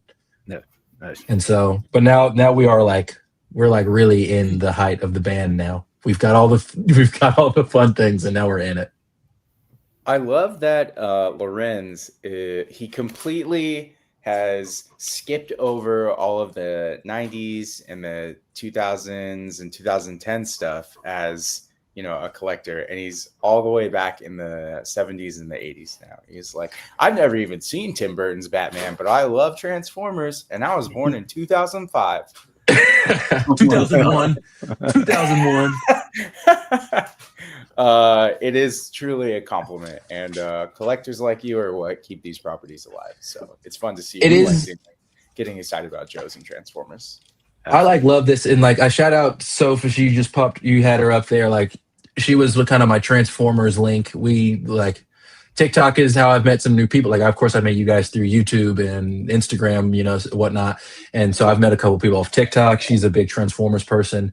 And so we kind of linked up and started talking about Transformers. So now I'm buying the current comics of those. But yeah, it's I get on and you talk to there are certain old crotchety guys that are young people don't collect G.I. Joe. And it's largely probably not, right? But there are still some people it's you don't get new people into G.I. Joe by being an asshat and being I want exactly what I had when I was a kid. Yeah. And you're it's come on, you got to be open to some stuff here. And so I think I'm having a good time. Yeah. No, that's a good kind of attitude about just getting into lines because, you like the look of them and, it allows you to get into the franchises. So, good that you're on the Transformers kind of the G1 era. I know, other people will be oh, go Beast Wars because it's, that was great TV, but animation wise, it looks ass. But, does not. I love Beast Wars, so I've got them and they're my collection of Transformers. But I do have an Optimus, I do have a Hot Rod, I do have a Soundwave, Shockwave, Starscream, all of them. So I'm I understand the classics, but some things are not. I don't like all the combiners. I mean, the Blockies combiners is fine for me, not the new Studio Series one, because that's just chaos. I do have Go ahead. Now, I was going to kind of switch the subject, so if you have a question related, I'll let you say your thing. I do, yeah. Do either of you guys, since you collect Transformers, do you do the YOLO Park stuff, where it's just collect and connect, and then no transforming? I do have one. I will not. I'm going to try, until maybe, give it another year, right, and see where I go from here. But since we're just building out, I got to try to stick to some kind of rule, and... Yeah, that's my one. Nice. Which one is that? Line. It's the mini YOLO Park line Hot Rod, or I think this is Rodimus Prime. Oh, okay. Because I collect all Hot Rod as well. That's my Transformers. I'm he's a cool character, and I hate that. Well, no, I don't hate, but there's some people who go, "Oh, Hot Rod sucks." And I'm no, he doesn't. He didn't kill this Prime. I'm sure there's people that buy two of each so they could have them transformed and regular next to each other. Right. I've had to I had to tell myself immediately, your dumb ass cannot afford to even buy one. So don't even think about Yeah. Don't do that. That's just, I mean, fair enough to people who do it, but boy. Well, my first thought was, well, I'll just do it for Optimus, right? Because he's the guy. And then it was that's a slippery slope. And I'm well, now I need. Well, if I've got Optimus in both forms, you're going to need Megatron in both forms. It just goes and goes. We don't need that. Exactly. To another. Yeah. Before we go to your question, Lorenz, I do want to address a comment that James made in the chat, but I don't think made it to YouTube. Mark Hamill is also best known for his role as Cockknocker. That's right. And I have a surprise for you, James. If you could make me full screen, Kenny. Oh, no. Cockknocker is the only one that I'm missing from this set. Excellent. I've almost bought those so many times. Yeah, I have the Marvel Select Blunt Man and Chronic from Jay and Silent Bob Strike Back. I just need Cockknocker. Someone give me Cockknocker. Lorenz is writing down the name of that movie right now. What the fuck is the internet? Yeah. Jay and Silent Bob, man, got to check it out.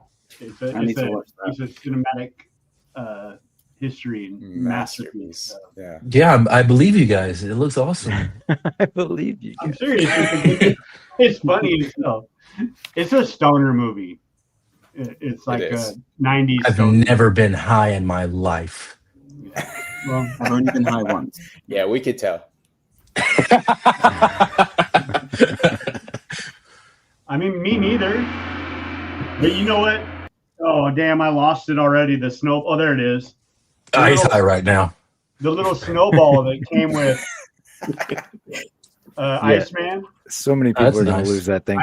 I've had one of these it comes before. with a snowball? It does. That's cool. Yeah, I've had one of these before. Like, but it was natural. Still like the packet? Keep it in a little baggie, right? Yeah. Alexi, I was going like, to. Like the snot rocket.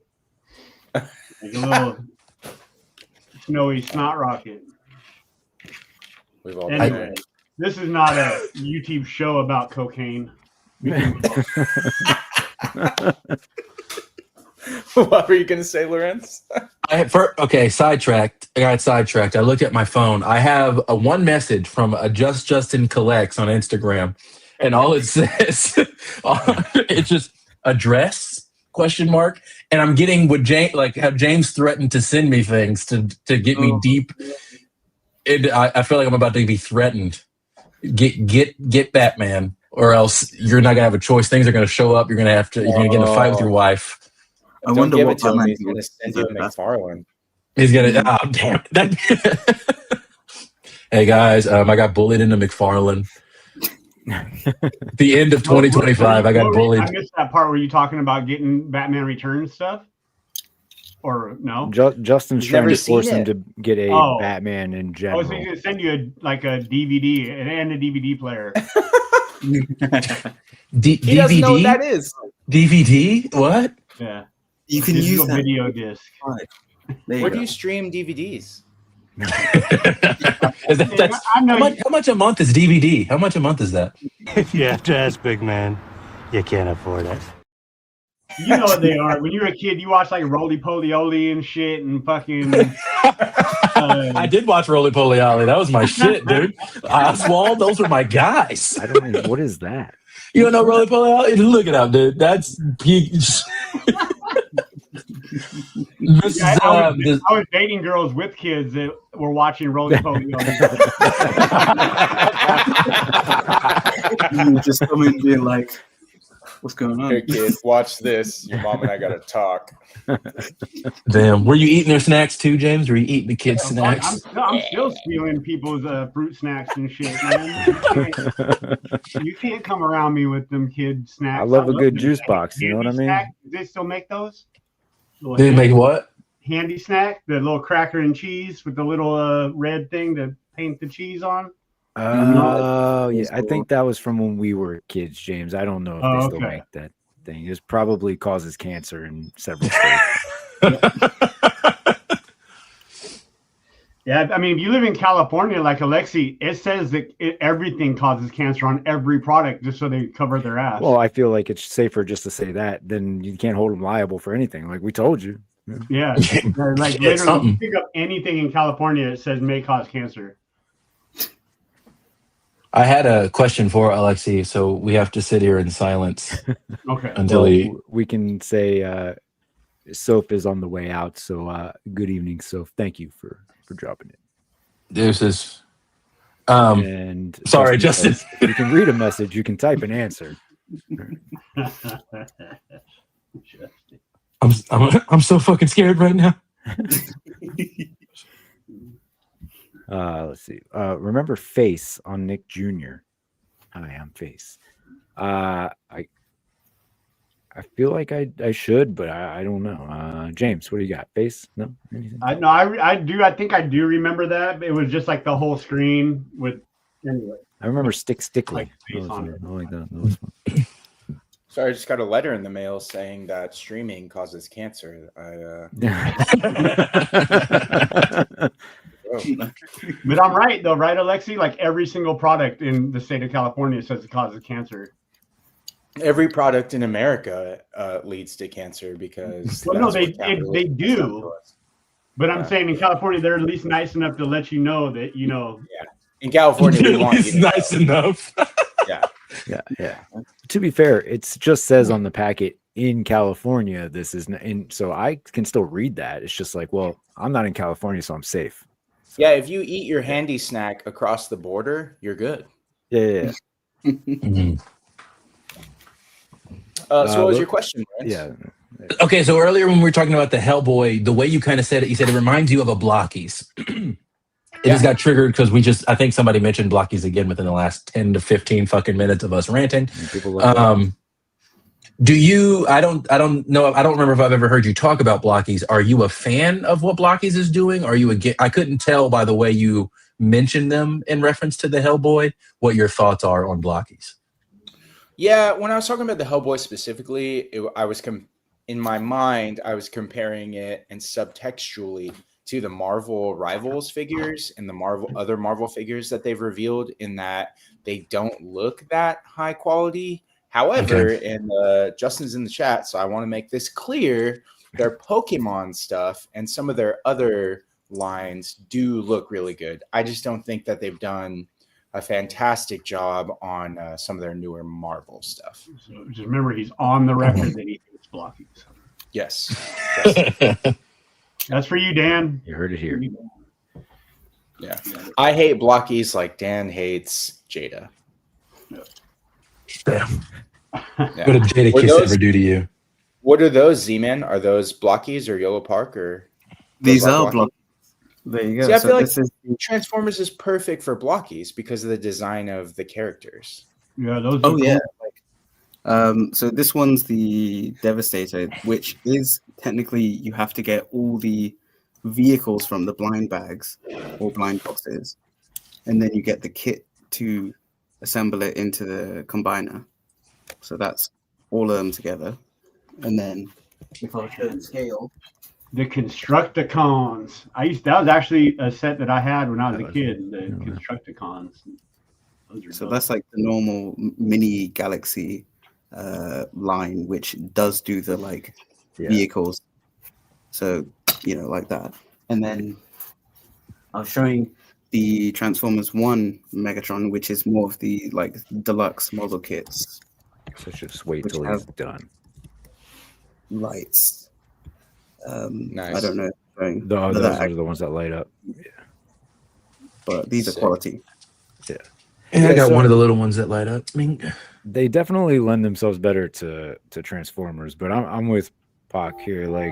The action figure stuff that they do, it just looks weird, like the Marvel stuff specifically. Does not look good. I don't even think I've seen the Marvel stuff from them now that I'm thinking about it. I've seen the Pokemon because Justin has them, so I've seen them. And I've gotten a couple of Transformers, so Pac is right on the money. They look just like Disney toy box figures. They have really bulky forearms and thighs, but the connections themselves look really thin. They're just very stylized. Yeah, here I'm gonna pull up a picture here. Is that the Infinity Saga kind of exactly? Thor. Yeah, he just looks cartoony, and I think that's their kind of like so kind of like those SH Figure Arts Star Wars Clone Wars figures that you guys breezed by in half a second last week. How they look like the animation, just like very thin in areas. Like I did say on that, I was like, they look good, but it's stability that's gonna probably kill it, because it's very skinny and thin, and it's gonna. Okay. Now you get it.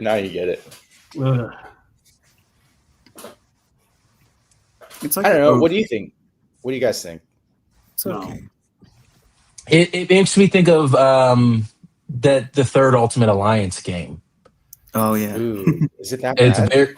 it's like the style is very I didn't like the art of that game. It's and too this cartoony. makes me The first two games were like, first game is like of the era, but it looks amazing. Yeah. Second game is more realistic. Third game cartoony, and I was like, oh. And also it released on Switch, so fuck that game.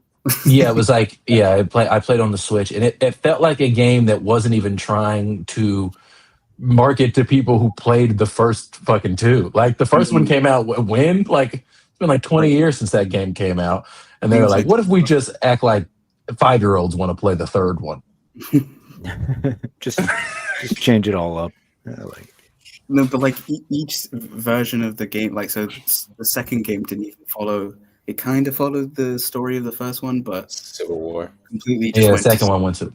And then the third one is just I don't know. Well, I think when the original ones come out, Disney didn't own Marvel, right? Right. Yeah. Yeah. Yeah. There's your answer. They ruined everything.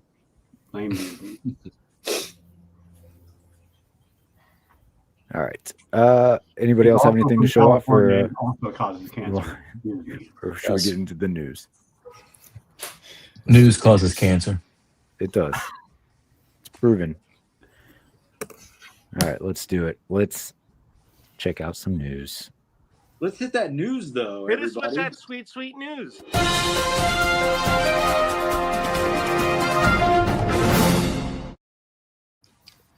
Okay, well, I think Skynet is officially arriving. Children's toys are now equipped with AI. Advocacy groups are urging parents to avoid these toys, as they've been known to cause some odd and possibly problematic interactions with children and teens. So I find it odd that a child's toy would be equipped with AI, but maybe not totally. I could see some functionality there that could make the toy a little bit better, but there really has to be a limitation there. What need would a child have for an AI-powered teddy bear? I don't know. Hey, Johnny, get your dad's credit card number. Work smarter, not harder. Yeah, I read a couple articles about this topic, and it was important enough that they reported on it on NPR, which I think I heard like an article or a story about it this week. And they're specifically, not only are they collecting data on the preferences of the child, they're collecting data on the children's voices, and in some cases, they're responding with sexually explicit information from the AI. That's which is wild. Hot. What? I heard something about this, but it's like, is that just someone being devious? Like, hey, I want to like.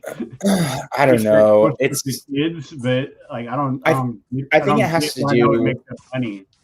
Yeah, I think it has to do with the way the AI algorithms are designed, where they really just pursue. It's all about porn. It's just, I mean, that's how human algorithms are designed. But I think with AI, it's just like an input output. So like one phrase or keyword leads, down a rabbit hole. And the English language is so fucked up. Like, a box could mean anything. You know what I mean? Yeah. Who doesn't like to play around in a box every once in a while after a couple glasses of wine? You know what I'm saying? See? What were you even thinking right there? I was already thinking about it before you added onto it. Sick. Yeah. I was thinking about the episode of SpongeBob where they're literally playing in the box. Do we know this one? Depends on what site you watched it on. They're literally playing in a box, and it sounds like everything is awesome. And it's like you hear like race car sounds and all this stuff. And Squidward keeps coming out. I'm sorry. And Squidward, you can tell which generation I am a part of. I love SpongeBob. Squidward keeps coming outside, and he goes, "What are they doing out there?" And he opens the box, and they're just fucking sitting there, SpongeBob and Patrick, and they're not doing anything. And then he leaves, and he hears all this awesome shit again, and he hears Robot Wars, and he comes back, and they're just sitting there.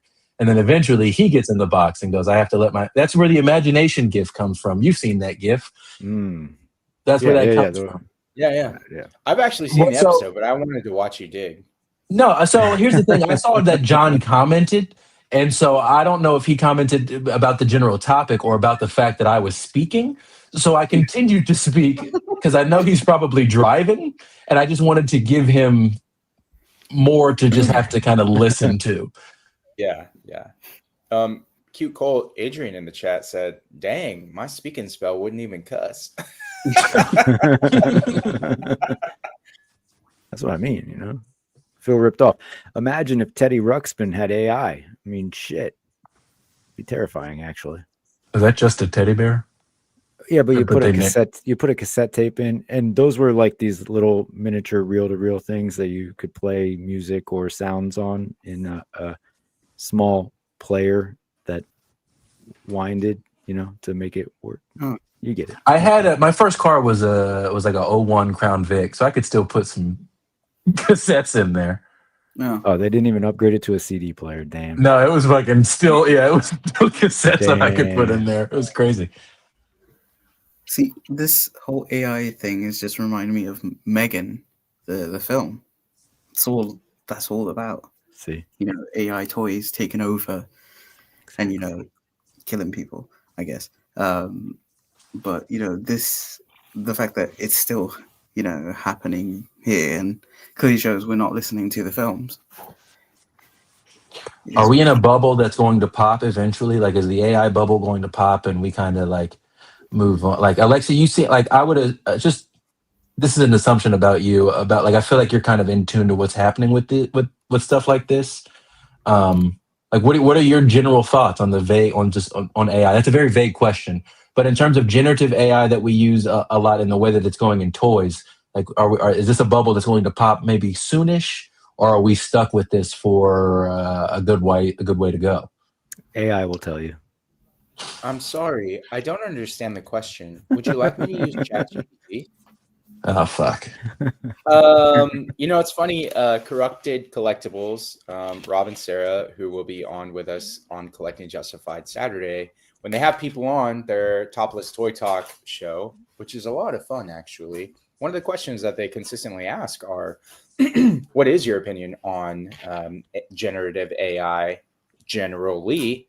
And that's also a topic that we've covered on Collecting Justified, I want to say in like year 1. And they had some pretty heated responses, if I recall. I wasn't there because I'm actually AI. So it was Rick and David, because they're fond of AI apps that have to do with like animating figures. And Kenny, you were there, I was there, yeah. Do you remember who was like representing the other side, or like what people were saying against it? I think a lot of the comments were against it. A lot of the sentiment is that it's being used to take away, you know, like artists and human artistry, things of that nature. But the counter argument has always been it's a tool that can accelerate these things. And this came like a week after Century Production had posted, because he does all the photos and like comic inspired photos with the figures, right? He had posted one where he used AI to make, it was I think Dark Knight Returns, Superman and Batman, and like make them walk. And then all of his comments were, man, I've been following you for years. I'm unfollowing because of this. This is bullshit. I can't believe that you would, you know, stoop to this level, you know, things of that nature. So people have strong opinions about it, right? Of course. I mean, I use it. I don't write or record these songs. I don't know if you guys knew that. I don't have a studio over here that I produce all this music for. You know, that is AI generated music, but mind blown. I know. Secrets out, but my opinion of it is, like Kenny just said, it's a tool, and there's ways to use tools responsibly. Just like there's ways to use substances responsibly, and it's not, there's no bad substance or bad tool. It's bad relationships with these substances and tools. There's a time and a place for everything, and there's a responsible and irresponsible way to use it. So when you're using it in lieu of the livelihood of hundreds of thousands of people as a work tool, then yeah, it's unethical. If you're using it as something fun and in your own time and using it for your own purposes, then yeah, it's cool. It depends. We've already seen AI tools such as Grok on Twitter, because Elon dead names his kids, and I'll dead name his site. On Twitter, he has reprogrammed Grok, which is the AI assistant, to say that Elon Musk, the person, is smarter than Einstein, more fit physically than LeBron James. And obviously, we know those things aren't true. Elon Musk looks more like a human robot that a tiny alien is operating than he does LeBron James. But there's responsible and irresponsible ways to use it. So it's up to you how you use it. I personally don't use it that often, but it's because part of the zen of toy collecting for me is posing and taking photos of my figures. But I understand the people that want to make stuff for other people, and so they use AI to bridge that gap, like the motion creating apps. So, and I don't think specifically those apps are taking jobs or something away from creators, because hire someone to animate their figures in the first place, which is something that they were doing for fun. So I got nervous there for a second. I thought AI came for him. Yeah, I thought the internet was coming for Alexi. Yeah, my internet's been wacky. I subscribed to Amy James' blog, so I don't know. I thought I was paid up. That was your first All mistake. praise Amy James. Yeah, that's right. So I saw something interesting the other day, and I hadn't seen this before. There was a Progressive, the insurance company, Progressive Insurance. They had a commercial that was fully AI generated. So they had the little asterisks at the bottom, said, this advertisement is AI generated. I thought it was very odd. And then as I'm looking at it, you notice, so essentially it's like cars driving in a small little city square type area with little shops and stuff. And I think there was like a jazz cafe, but it only had one Z in jazz, right? So it's like it's still doing the sloppy things, but they're putting it out there. So I thought that was a questionable choice at best. But for the second year in a row, the Coca-Cola Christmas ad is generative AI, which I think is ass. It's like that. That's like a case of definitely your Coca-Cola, like a big part of your thing is your Christmas ads, and it's like that's where people should be involved. That's where art thrives the best, is when there's love and care involved, and also and even your marketing team and strategy, like all the things that go into that all those minds coming together. It's like, so I understand the tool aspect of it. Yes, I don't think that we can ever fully get away from it. But like purely generative AI, I have mostly qualms with, for an array of things. But especially when you're looking at when I'm watching television and then an ad comes on that's just AI, I'm like, what are we? It's not like you couldn't have. It's not like Coca-Cola suddenly was like, "Fuck, we're strapped," but we gotta put the ad out. Yeah, absolutely. I think Pepsi wouldn't fuck around like that. Answering your own question in a way that it's here to stay in all facets to some extent, especially if it saves or makes money for big corporations. That's just it. It'll always be around. Now for art, like people that consume art, whether it's comics or, I don't know how, I guess there's going to be that stuff in television and animation and stuff like that is going to get in there somehow to make stuff easier so that people aren't having to draw as much or do whatever, as much computer generated graphics and stuff. It'll just, like it'll fill in the gaps, and so there'll be like shitty animation like with it and stuff. But it'll get better and better, where pretty soon you won't know like the difference pretty much. But it, as us as consumers, have to be the ones that say, I'm not buying that comic if they're going to have an artist do the cover and you could tell it's AI, or, you know, like that type of stuff. Like as consumers is where you have to draw the line. Yeah, Sarah, collection enabler, one of half of Corrupted Collectibles, and Topless Toy Talk, the best half, I'd probably argue. We will all come to love our AI overlords. And then, of course, the other half, also a good half, Rob, Corrupted Collectibles, says, you should look up Mark Watts. He did the original box art for the 50-ish Transformers. He has fully embraced AI art, makes his own stuff, and sells prints. And to that, I will say that Jim Lee, the head of DC Comics, has come out publicly and said that they will not be using AI for their comics. So shout out Jim Lee, the original artist for Batman Hush. So we've come full circle. There you go. This is a Hush themed stream, apparently. But to Pac's point, like, look, technology is always going to win out, right? And so he goes further to say that he heard, you know, similar speeches when he was studying photography. You know, film purists said digital was a cheat, but look where we are now. People who use film still are more of a small kitsch, like very niche area of photography, and it's all digital, baby. I feel like those comparisons aren't fully the same, though. And if we're talking purely generative AI, not AI to enhance something or to fill in gaps here, if we're speaking about the idea of AI art that is a prompt put in, it's like, I don't think that, and that's what I'm speaking about, like not anything used as a tool, because I understand, like, we use AI, the term, and I think it's kind of convoluted what we mean at this point. Like, AI has existed for way longer than the last 2 years, right? Yeah, it's like, so we have to, so it's like, that's one of the things that's kind of difficult about the conversation is we get lost in what we mean by AI. And so, like, I mean, like, purely generative AI is purely what I am hating on in my topics.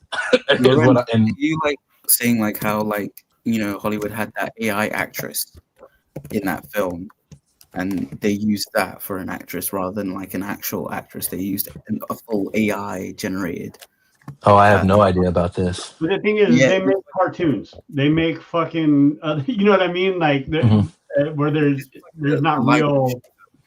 And they had this, like, they had this AI actress working with the other actors. Millie Alcott, right? I don't know the name, but yeah, like, I think that's the name. You're right. Big name, like it became like a big story of like, oh, the actors were like confused of why they were working with some kind of like generative person, and you know, they were like, oh, I mean, you seen Who Framed Roger Rabbit? Yeah, like that's real people in animation. But I mean, obviously there's someone voicing a real person voicing the animated characters. But it's still like one of those things, like if you're making a movie, like if it replaced all actors for everything, yeah, that's crazy. But it's just someone messing with the medium. Can I have a reply to Pac or Pac, or is it Pac or Pac? Remind me, please. Depends on the day. Okay. The comment is, look, there's an outlet for someone who can't draw, like they may have attempted for years. And my true honest opinion of that is, if you can't draw and you have attempted to draw for a long time and it doesn't get better, then you can't fucking draw. And like, I don't mean it in like a mean way. I just mean that, like, I think that it is an unfair thing to be like, well, look at my art that I have generated and been able to use a prompt for, when in regard there is an artist who honed their craft. And I mean that in all forms. Like Kenny, you're not generating the music and then being like, look at my dope ass fucking album and trying to go on a tour. Right. Well, like, this is a different. I was about to drop an album. What the fuck? Oh, well, yeah, you got to do it. You do have to drop the album for Dan. But like, if there was someone who's like, well, I can't play guitar, now I get to generate music and I get to do this thing. It's like, I get that maybe that's a therapeutic thing and it makes you feel good, but at the same time, that it's not the exact same thing of being like, well, as the person who busted their ass and learned guitar, like, as a musician, I don't want to hear someone say, I'm really good at prompting the right song. When like, yo, my I'm my pretty good keywords are so fire. Prompts are legit. Yeah. But yeah, look, and I get both sides of it, because as a musician as well, part of me cringes at the idea that people can go into this Suno app and create some of this stuff, and some of it comes out sounding pretty real too, you know, and impressive in a way. Where does that go from here? People will eventually just be releasing solely AI songs, but I think the We Are Charlie Kirk song. Sorry. There's already one. Oh, your supervisor's getting an email now. Your supervisor's getting an email. Don't worry, I'll CC you on the copy. But okay. on the flip side of that, I mean, every technological advancement has early adopters, right? And I think some people are in that phase of this, and it'll work itself out into where it actually fits into people's use. I mean, I see both sides of it. I do think that there is a lot of positive that could come from it, and it is like I said, with the using Suno and doing the music stuff with that. I've recorded an actual album, 2 of them, put them out, didn't do anything with that, and as a band, we were limited in what we could do. You know, it was more like demoing in a way. I've gone back through and put all of like those songs into the app and prompted it to create like what I envisioned in my mind for it to actually be, just to see, like, as you know, as a 19-year-old, I wasn't able to accomplish this, but I did something with it. It's not that I didn't go out and actually physically record an album. But now in my 40s, you know, I can go and see what it was. And I just use it for myself. I'm not putting it out there to anybody. Nobody else is going to hear this, but it gives me that little bit of like, oh shit, you know, this is exactly what I had pictured this to be. And I just wasn't able to bring it to fruition back then. Yeah. Like taking POC photos and taking virtual Dave's points, and now we have an AI stream topic because we've gone off on this tangent for so long. But as a technology, and this happens with every single technology, it happened with the printing press, happened with horse-drawn carriage to combustion engine. When you got the combustion engine, people were like, well, great, now the guy who sells horses that draw your carriage is out of business, and the person who makes spears and the people who were professional spear hunters are out of business because you have a gun now. And now you can just take the job of 5 people, and one guy with a rifle can kill your meal for the evening. So it's all part of the advancement of technology. And just like all of those things, it's how you use that advancement. So right now we're in the sloppy, toppy, weird phase of technological advancement where everyone is just using it as much as possible. And some people are suffering, absolutely, but there are people that are using it responsibly, not many. And the way that it develops, meaning like the environmental effects of it, the way that we like pool resources to help AI do things is not it's not to the point where it's sustainable right now. So there's still a lot of work that needs to be done, but the possibilities are certainly almost endless. I didn't mean for us to go there, but well, we're there now. Yeah. Oh, that's what I was going to say. Sorry to interrupt you, Kenny. I do have to tell you that the lyrics that I wrote on your Iceman review, that was all me, baby. No AI involved. I felt it. Yeah. From the heart. So yeah, I think that all pretty much sums up the general vibe with society and AI, right? And so yeah. But also fuck the printing press, you know what I mean? How we got here. And the cotton gin, am I right, brother? Wait, fuck. I wasn't fully tapped back in yet.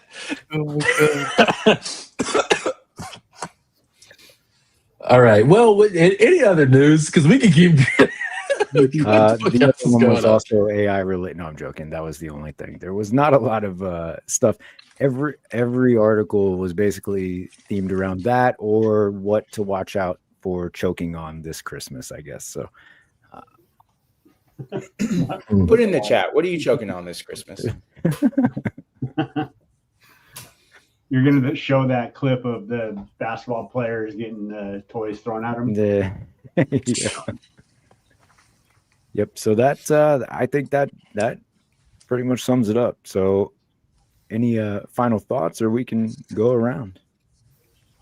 Let's just keep this discussion going to hit the 3-hour mark. I feel like we could, This is the shortest one I've been on if we end it now. So I'm like, no. Very disappointed.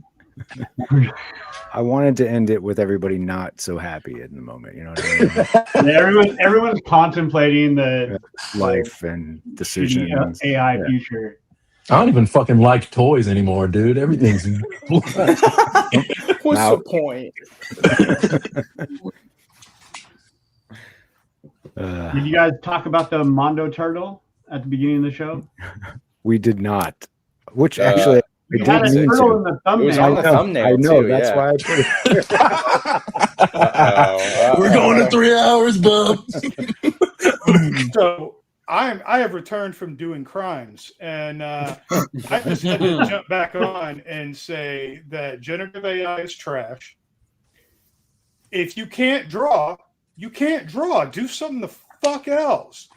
Your little goofy videos with the action figures walking is not worth people in communities where these data centers have been built, the pollution that they have to deal with, the increase in energy costs when everything is so much more expensive. This is not a hill to die on. But you like my songs, right? Kenny. And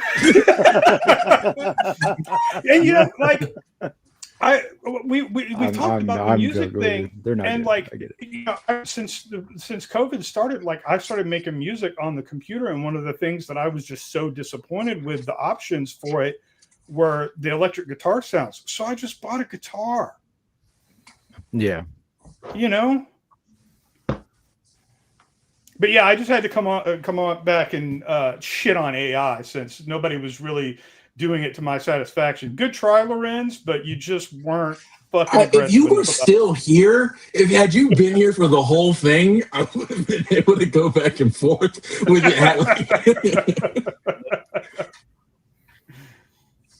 Hey, I mentioned the sustainability thing, so I know you did. You did just as I was walking in with my felony. Yeah. And okay, so I think a lot of my qualms come with I'm the most TikTok one here. So, but we're all familiar with the idea of content farms, right? Yep. Yeah. So the AI content farms have gone bananas on TikTok, Facebook.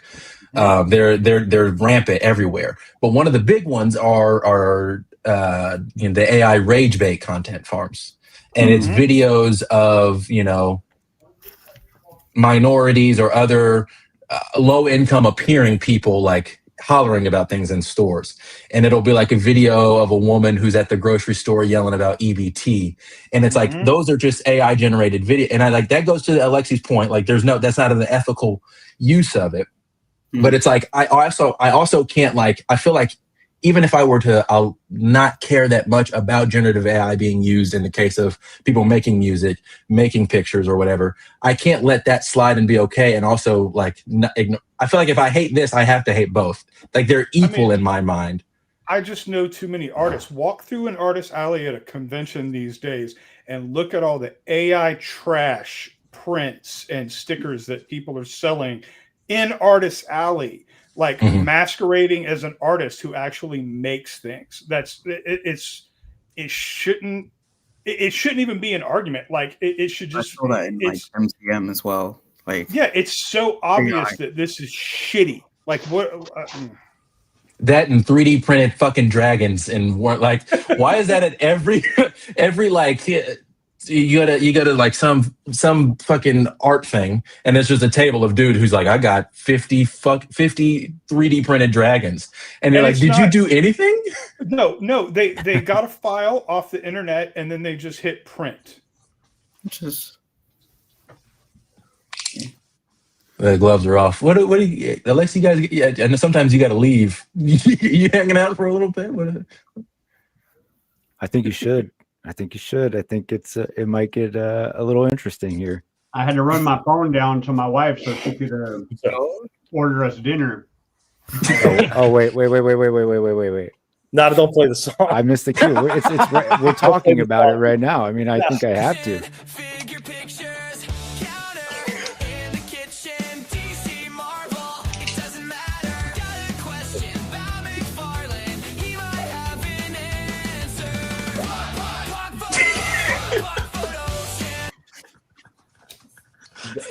It was the earnest, don't play the song. It was like from the soul. No, I just, to kind of like touch on earlier, like when I was making the parallels with digital photography and film, the issue that was arise from film purists when I was going to school was you didn't learn the settings for some people. It's just straight auto. So just like in the same vein that you can say you can just type a prompt in and create art, was the same way you could capture film or pictures back in the day, whereas film purists, you had to learn the ISO settings, the shutter speed, all that stuff, whereas film purists were like, you're just clicking a button. That was the parallels I was making with AI and AI art. Mm-hmm. To your point, John, where you're like, if you can't draw for shit, learn something else. There's people out there, I think, that are genuinely want to do art, but they can't because they're not talented for shit. So it's like... Absolutely. I wanted nothing more when I was 7, 8, 9 than to be an illustrator. And I took art classes, and I went through so much tracing paper. I can't draw a fucking stick figure, so I do other creative things because that's not something that I can do. And like you said, talent. There's a difference in skill and talent. And I know so many like professional, like amazing artists who will be like, anyone could do this if they practice. And I'm like, no, you have something that not everyone has. That there's a talent. That your brain works differently. Skill is refining that talent and, learning advanced techniques and practicing and perfecting that. But the talent is missing for some people. It's definitely missing to me when it comes to trying to draw. I showed my wife a digital logo that I designed for something that I'm working on. And she was like, oh, you did a good job. I'm like, I mean, not if you look at it at 100% and realize that I did half and then copied, flipped, and pasted it together, and it's all rough and it looks like shit, but I did it instead of telling AI to do it for me. You know what I'm saying? Like it's the same with photography. You either have a sense of composition or you don't. So it's like you can't teach that talent. But I just think it's more so. I was just mainly saying like can't even draw stick figures, but it's like another avenue. I'm not saying that person's going to go out and be like, oh, hey, look at the art I produced. It's just like, I can't draw like a Goku image, right?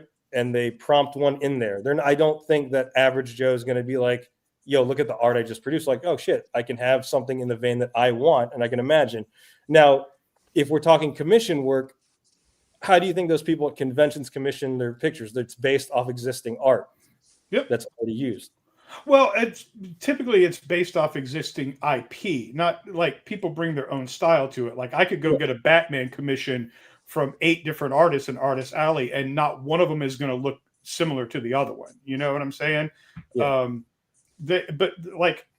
I don't just have a problem with the AI stuff in the Artist Alley. I also have a problem with stuff where someone hires some poor bastard in some third world country over Fiverr to digitally draw something and give them $5 for it. And then they go run 10,000 prints and travel around to conventions and make a shitload of money off that. I also have a problem with that. All of that is unethical. And just from a basic human being standpoint, this stuff is unethical. Now, if you're talking about someone who's just like, I just want to, I don't remember what you said, some anime thing. I don't remember what character you said. Oh, but if someone's just like, say I want to animate Operation Monster Force, right? Now you can't draw all those details on there, but like an example like that. But no, I agree with the convention. I'm surprised the convention allows it, because the ones around here, I think, say like no AI stuff. But most of the people who run conventions care about one thing and one thing only, and that's that booth payment or that table payment. That's all they care about. Yeah. But like, To- it's just once. I'm sorry. Go ahead, Lorenz. No, to like the idea that you said, like, if someone wanted something Goku, they can't draw for shit. Now they have something, they can generate it, and now they have something here, right? But it's like, to me, one, the internet. I think about my job. I work in a middle school full time, right? I have teachers that have been teaching for 25 fucking years that then go, I wanted to create, something like we do a lot of stuff on the Chromebook. So it's like, I'm putting together a slideshow assignment, and it's like, oh, this assignment is about how Sally had to sell 20 fucking apples to make money for that. But it's like, so now they want to put a picture of Sally in the slideshow, right? So they will AI generate a picture of Sally, and it's like, the internet's fucking free. It's like, you could find any picture, any cartoon that someone has drawn that has existed for forever, and it's also like you had, like, you've been in this job for 20 years. Did you not? What did Sally look like 2 years ago? And it's like, Goku he's fucking out there. And again, working in middle school, I'm around kids who draw all the time. I see kids who trace Goku because they wanted Goku on something, and I see the kids who stare at a picture of Goku and they make something happen. I see the kids who just remember what the fuck Goku looks. I'm not cussing at you. I'm just cussing in general. I do want to make sure that I'm. I don't. It's like, so it's like, these other things that we want represented, that we feel like we can go to generative AI for, are represented. It's there. It's not like you see a ton of these people coming up with brand new IPs and brand new like characters and being like, make me a drawing of this very unique thing. It's like often something that's very easily accessible on the internet. And so it's like, and it's like your comparison of like, of how your photos work. It's like, it goes beyond just like this. It's like, we've got access to these things. You can find them on Google. So you're saying, like, instead of doing like a prompt and stuff like that, you could easily just trace or copy what's on there and do it manually on pencil or sketch it like that. Well, I'm saying that like that's an option that I see children use, but it's like, there are stock images. There are things that you can use to just put this, to have this thing accessible to you. If you want this visual representation, somebody has drawn it before, and you can Google it and just save it to your phone there. Right. That's one option. But if the end goal is to get that image, it's not that that's the same thing. It's just the tools are different. One is a command prompt. The other is just manually tracing it. To which, again, back to my point when I was talking about photography, it's the same way how it happened with that. It was manual mode, all of that, and then it switched to automatic. So I guess that's the point I'm kind of getting at. Like, I know there's avenues, there's kids who can do that. There's also people that just, again, not John, but like there's people there that can't actually do anything artistic. Even with a digital camera, though, if you're that's setting John. things to auto instead of shut up, Alexi. Even if you're just setting things to auto instead of tweaking the settings yourself, you're still taking a shitty picture. You're still shooting shitty video. If you just run on auto all the time. Auto is doing your ISO, shutter, aperture, and also, so it's doing everything for you. Even my camera that's pointed at me right now, I have all those settings done manually. There's no auto anything on my video camera that I'm streaming with right now. Like all those, like you can do all that with a digital camera, and if you just go to auto, you're not going to take as good a photo as the person who tweaks all the settings. And whether or not whether or not film is superior to that, that's subjective. But yes and no.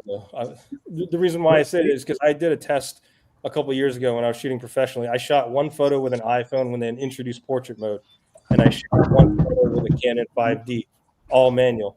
Nobody can tell the difference between the two. Like, I did a polling of that, only 15% got the difference. Well, a lot of people can't tell the difference between 720p and 1080 and 4K. So, I mean, a lot of that has to do with people's eyes. And I don't know what the sample size was, but that's not exactly scientific. You know what I'm saying? Yeah. Q Cole in the chat.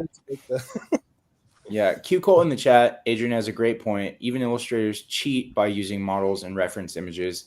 And I think what Adrian's saying is, like a development, I'm going to say advancement, an advancement in web comics these days, because they're so often generated on like a daily or a weekly basis, and they're done digitally. You can take a character model and you can just copy paste it to your next day's comic, and you can change some small things, but for the most part you still have like a already outlined thing, and you can reuse that. And they do the same thing with video games as well. And I'm speaking of specifically the Resident Evil franchise and the remakes of those. So if you're not familiar, there's Resident Evil remake of 2, of 3, and of 4.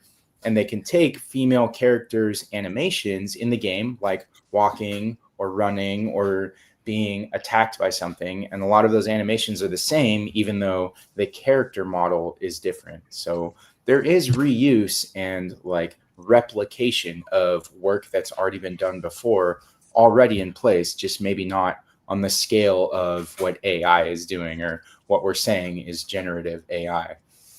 And I think that's still, but like, what's the source of this work? Like, who started this work? Is it's like this was man-made projects here. Kojima! You've got the human mind who made something and went with it. And it's like, yeah, we can reference our own thing. I don't think that's cheating. It's our work. But when you go and someone who had nothing to do with any of these projects, who's completely outside, is sitting at home and gets on a site and is like, do this. And now the internet is going and referencing things without the permission of the artist who created it to begin with. Like, that's not the same as someone who's actively working on something, putting their time into it and making the proper edits and changes. That's not the same as using, like, those aren't comparable in my mind. Did I make a clear point? Yeah, I do. Thank you. To Adrian's point, I do know some artists who are very much just strictly photo reference artists, and they're not. I'm trying to think of a diplomatic way of saying this. They are not the most highly regarded among people who are knowledgeable about art. I think is about yes, and multiple different mediums. I'm talking about like painting, illustration. Like and this is something that gets talked about among people who have an appreciation for art or other artists. And I should also clarify, when I say generative AI, I'm talking about like what these apps, or whether it's browser based or whatever, that with the prompting, there is generative AI technology native in Photoshop, like with the remove tool, that does not draw from a library that it is crawled. It uses the other elements of your image to remove something, and that is generative AI technology that is running on your machine. It's not part of this massive data farm where a bunch of people want ChatGPT to be their best friend and help walk through them killing themselves or whatever. So the technology itself, which Alexi mentioned this earlier, is not the problem. It's the way it's used. Yeah, I think if we also, I agree you with have. The Coca-Cola ad. Like, I agree. That's something that shouldn't be AI generated. That should be something that Coca-Cola works on in-house. Yep, absolutely, agreed. And I see where you're coming from too, John. This is, I guess, mine was more so for like the average Joe that would try to use it like to make a thumbnail for a YouTube video or for music intros and stuff like that. That's kind of where I'm going. I get though the professional like companies using it for their stuff. I don't agree with. I think that's a good. Go ahead. I was just gonna say, I think that's a good point, Pac. Like the Coca-Cola situation, their marketing campaign is an influence of millions of dollars, if not more than that, on a wide range of people. It's not something like two action figures dancing around or walking off their platform that 100 or 1,000 people see. Like millions and hundreds of millions of people around the world see this Coca-Cola ad, and there are a lot of people that stand to profit or stand to survive off of the work that would go into an ad campaign like that. So for them as a corporate entity to say, fuck all of those hundreds of thousands of people that could survive off of this, and let's just make money for ourselves, I think that's where you start to see the absolutely unethical use of tools like we're talking about. Yeah, that's a $300 billion company. Yeah, and that's the scary part because all it takes is one big company to make it like the normal, and then everyone might start jumping on. That's why it's kind of dangerous that they went that route. Right. I think that it's dangerous that we normalize it even for, but like, because yes, it takes one big company. Like the argument is that a big company can normalize it, then all the big companies do it, and then all the people who work in these things are fucked. But it's even still like when we normalize it for the idea of a YouTube thumbnail, like for the sake of like, oh shit, I accidentally clicked on my Safari. Okay, like Kenny, think about like if you were a part of like your local music scene back in the day, like. I'm still, I try to be a part of mine to this day. It's like, there are times where I see that someone has made a poster for shows in the area. And it's like, oh, well, this one's just been AI prompted.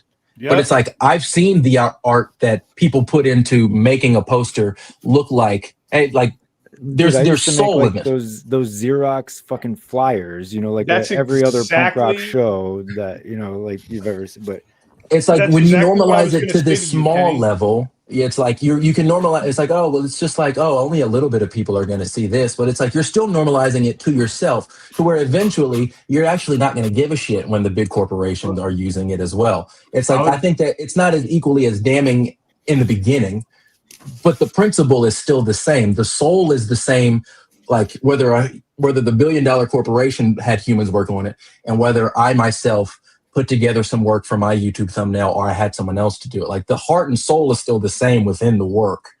Mm-hmm. In the chat, collection. Hold up real quick. Hold up, Alexi. Go ahead. I wanted to jump in with this. I was going to bring it up about like music over the last 25 years and being digitized with like Fruity Loops and easy ways for people to make and record music at home and stuff. Yeah. I know that's not complete, like it's the baby or the primitive AI, compared to what's going on now, as far as how you can generate a song out of thin air, out of prompts. Right. But how that it's kind of this like this, the same thing, like music got to be so easy to make, and now it's the normal thing for people with no talent at all.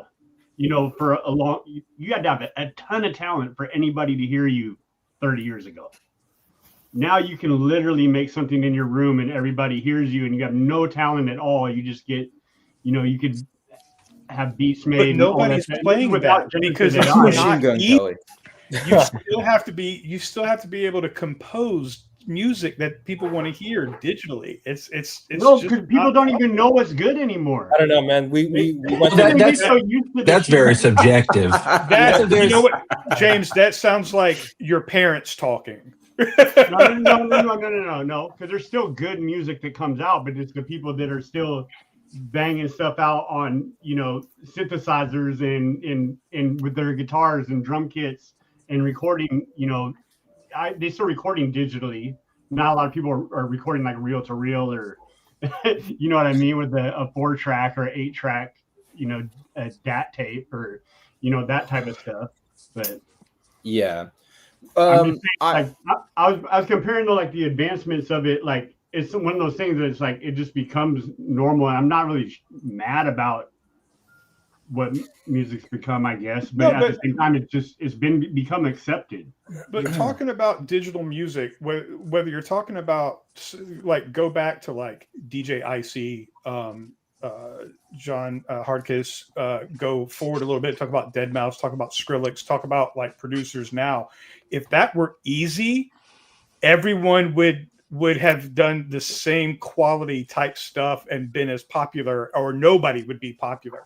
It's not easy. It's not I want a banging song with these lyrics and these instruments, and then AI just spits out a god awful theme song that has Justin's fucking name in it twice. That sounded a little targeted, but okay. For people that produce stuff. I'm just saying it's kind of akin to that. Like it's just in different mediums, it's starting to cross over. Like music was like the first area where like that started to take place. Like it's not generative AI as like you put in the prompts, but where there's all these sound libraries to make stuff. Like, you didn't play any of them instruments. You didn't even rip the sample yourself off of a piece of vinyl. You know what I mean? Or record something coming out of your TV and stuff and then mix that into a beat. But 20, 30 years ago, the time you're talking about, people said the same thing about sampling in general. And we're still talking about composition. We're still talking about a human composing. Even if they did it with a library, they pulled a kick drum and a snare drum and a hi-hat and a ride cymbal and a crash and tom drums, and they pulled a sample of each one of those. You still have to be able to take those sounds and compose a beat from those yourself within the software. And you still have to have some understanding of music theory to compose a song that anyone is ever going to pay attention to. Though, because then you get into the auto-tuning of voices, and I know there's been auto-tuning since the 70s and stuff like that, 60s and 70s. But what I'm saying is the way it was used to like cover up someone who's a horrible singer. Axl Rose. Make them sound good. That's the idea of the tool being useful. Like with the examples that you're getting, that yes, there's always been people who have fought back against this type of thing because it becomes quote unquote easier. And in some regards, I guess you can say it's easier because it's more accessible. But it's still like, but that's the idea of using it as a proper tool, like and learning how to use it and do something yourself with it, which this degenerative part takes away that there's no learning curve there. There's nothing there. It just skips a whole part of it. And I'm not saying that you were like, I think I'm just trying to comprehend, make sure I understood what you were saying. Well, and also, I mean, so take it back. I use that stuff in its infancy, like the Fruity Loops and Cakewalk and all that stuff, and compose music and all that stuff, and made it a lot easier. I'm not shitting on that. I'm just saying I think I'm agreeing more like what Pac was saying about it being a tool and being able to, you know what I mean? Yeah. It might enhance somebody to be better at something that they're into. But not necessarily like if you're stealing somebody else's content, that's a different subject. To make money or to become famous or YouTube famous or TikTok, famous, I guess the kids are talking about. To James' point, and also Virtual Dave in the chat, and I'm going to wrap in John as well. Virtual Dave says art is all about being influenced by other artists, and of course, there's the phrase that good artists create, great artists steal. And to James' point about producing hip hop beats, like you look to one of the most prolific producers that is now not with us anymore, Jay Dilla. Jay Dilla took a lot of samples from like classic 60s and 70s music to help, and not even just like the full lyrics, the full beats, the full like instrumentals, but same thing the RZA does. Yeah, RZA, same thing. And honestly, DJ Premier, all the greats. He's a fucking weirdo now, but Kanye as well. Okay, and that's because don't go off your meds, folks. So Marley Marl, but okay. Yeah, but he even says like in his first album at the run on last track, he says like one of his first beats for Can't Be Life, he takes the drums from Explosive and then he mixes them together with some other stuff. And to John's point, you still have to have an ear for that kind of thing, and you have to know where to pull those aspects from. And where we're at now with AI doing all of these things is it's not just having an ear and taking a whole section or a whole portion of something. It's micro sampling. That's the problem with AI, is that it's micro sampling. You're taking with no compensation for the exactly artist. No acknowledgement, no compensation. And then to collection enabler, on average, how much original art do you buy yearly? Amanda and I go to comic cons and we go to other different cons and even like Frankensons, and we buy stuff like this, which is art pieces on styrofoam. Like these are things that we had hanging up. This is a Jim Lee Hush Batman frame. Full circle again. We're full circle here at Culture. Can't escape. So this is a Jim Lee frame on like a foam backing, and it's like laser printed. It's not AI printed or 3D printed. It's laser printed. Same thing here. These are comic scenes. The person that we bought this from, and then of course the most famous work of art in this stack. If you know, you know. But the person that we bought these from they didn't draw this. They didn't design any of these characters, but they did print them out and they did laser cut this and they attached it or put it on the foam and stuff. And this is another early version of using different tools to make a new piece of art from something that already existed. And no, DC and Jim Lee didn't make any money off of these. Neither did Matt Groening for the magical, iconic piece of art. There it is again. But the AI is another example of this. And I think because it's on a micro sampling scale, it's easier for the people that use these tools to skirt the responsibility of giving credit or giving compensation, which leads us back to the point of like, if you're using these things, you need to say that you're using them. So at least you can acknowledge that you're standing on the shoulders of people who have come before you, just like the music producers have. And like what John's showing off there. This is the artists who drew that art. Didn't design that. This is Rebecca Isaacs drew and inked this, and Rico Renzi, co-creator of Spider-Gwen, did the colors for this. And I spend a ton of money on original art. You can see some of my original art collection at compulsivecollector.com. Nice plug.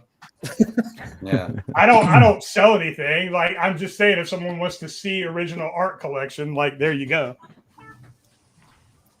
I think it's like hard to have this conversation. Sometimes we think about like a generated photo because it's like but it's like you like even go for like all forms of art. Like art is inspired by the acts of other people. Yes, like I like to write as well. It's like everything that I write, I didn't come up with the fucking idea of a wizard. I didn't come up with the idea of different things. It's like I'm greatly inspired by Lord of the Rings, by even, dare I even say, Harry Potter. That was like an instrument, like that was something that was important to me at a point in time.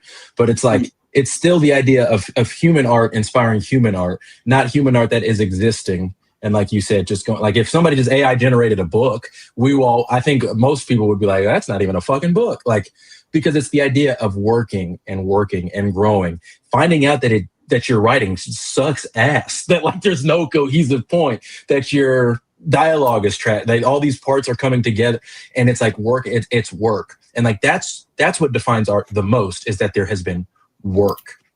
And I think that when we sell AI art, when we call it AI art, I think that's a deception within itself, because I don't think that there has been any work done. And humans put a piece of themselves into their art. You talk about writing. I'm a big fan of Joseph Campbell, a big believer in the Campbellian monomyth. There's only one type of fictional story. There are no others. Every fictional story you can break down. Showed out Joseph Campbell. Points. Yeah. So, like, yes, like all artists are inspired by the things that they have absorbed, but there's a piece of their humanity in their art. And on a greater societal level, you're talking about these teachers generating things. Let's talk about kids generating their essays, grown adults generating their emails. Like, why are we going to let this stuff dumb us down to the point that we can't just do basic things for ourselves? What is that going to do to the future generation of writers and illustrators and designers and musicians? I heard a coworker say that I wrote this email to a parent. I'm going to run it through ChatGPT to see if it sounds too harsh. And like the idea of asking the technology, you speak the fucking language. This is like the idea of going, man, let me ask the robot that we've trained. Does this sound too much? Does this sound too? You decide. Right. To the point about the email, I have friends that don't speak English very well that use ChatGPT to help translate emails, but they're using it the right way in the sense that they're learning the language. Now it undercuts Rosetta Stone, but I also want to make clear I'm not advocating for these AI arts at conventions. Fuck that. Sorry. Hey, don't fucking cuss around here, okay? But yeah, what Lorenz mentioned earlier about seeing bands with AI flyers. First of all, I know I'm not going to that show. Period. Like, all you have done is just communicate exactly the opposite of what you were trying to tell me. And I was going to say, Kenny, I'm sure you can relate. When I was first playing in a band, and we were playing, and I was in high school, and we were playing at bars I wasn't old enough to even get into. Never mind get drunk in.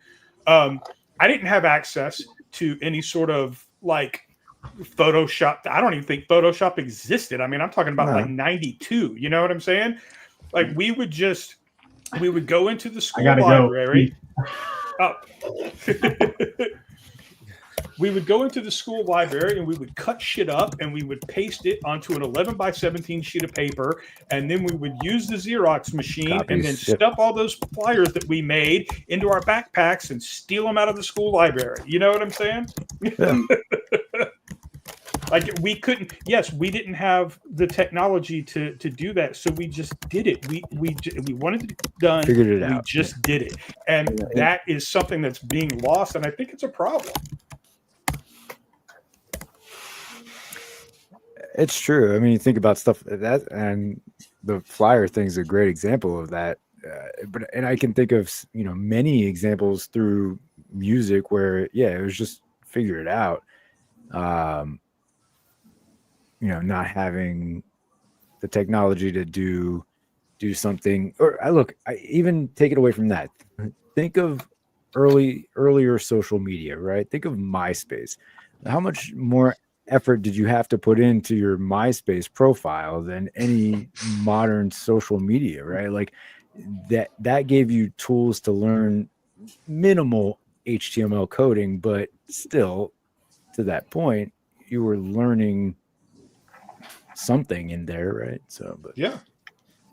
God, I wish MySpace was back. I know. I don't know, man. People be putting so many GIFs it'd crash your browser. Right.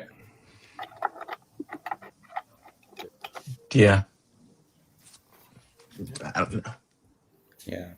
Well, this has been a brilliant. I don't think that brought the mood back up. I'm just saying. I think sorry, I didn't mean to just jump. I wasn't trying. I do respect where John and Adrian, you're coming from, Lawrence. Like I was just trying to like. My side was more so that I think with generative AI, it's like a grayish area depending on the user, just like all things do, right? Like anything that's cool, depending. And we appreciate having you here because you're more informed on the subject. We're just users of these tools. We didn't develop them, or we don't have much expertise on how they were developed. So having you and John here to be representations of like either ends of the spectrums. Not that you are at extreme ends of the spectrum or anything. Well, I am a fully AI automated. The latest version will be out next year. I think we're from the same company, actually. Yeah. I think I just have more comedy. I should also make clear that I don't think Kenny's a piece of shit for doing the little AI theme songs for people. Like, I don't expect Kenny to go and book studio time to make a theme song for somebody. It's not feasible. Yeah, you know what I'm saying? Like, I think Kenny's having. There are still like the other considerations, especially the environmental impact and stuff, and like the financial considerations for people who live near data centers. I think that these are still things to think about. Yeah. But like I don't think that like what Kenny has done in that regard is like this like horribly unethical thing.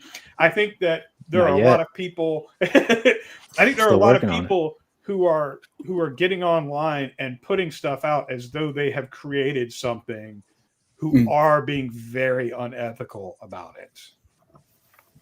Dox them. You dox them right now. Who is it? Yeah. David Evans Smith. No, I'm just kidding. I don't think that about you, David.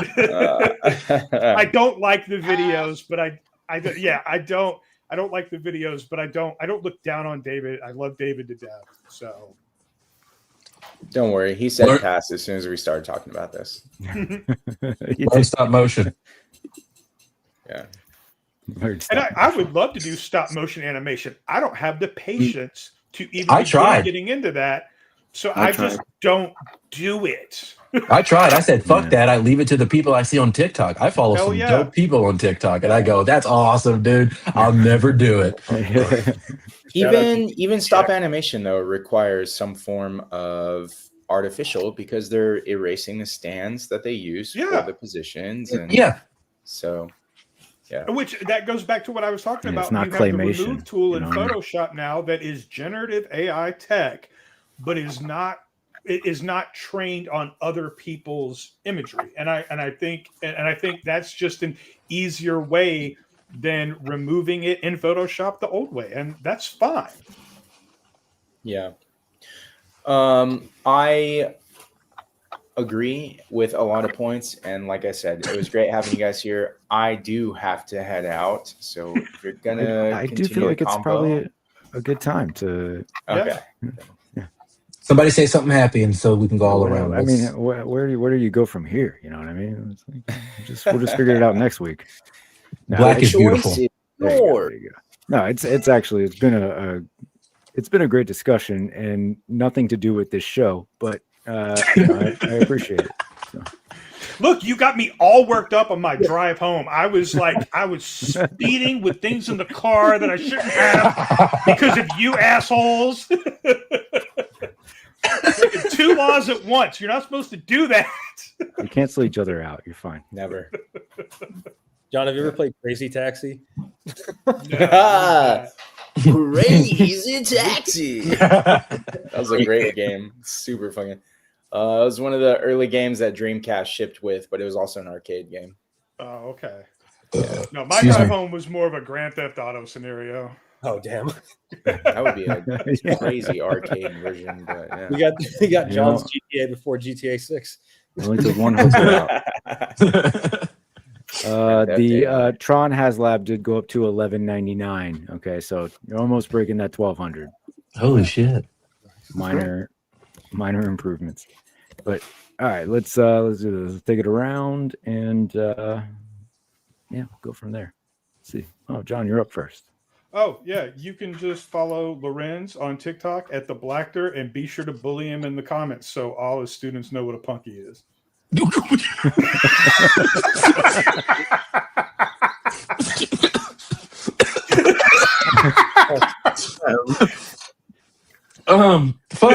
Fuck. Hey, man.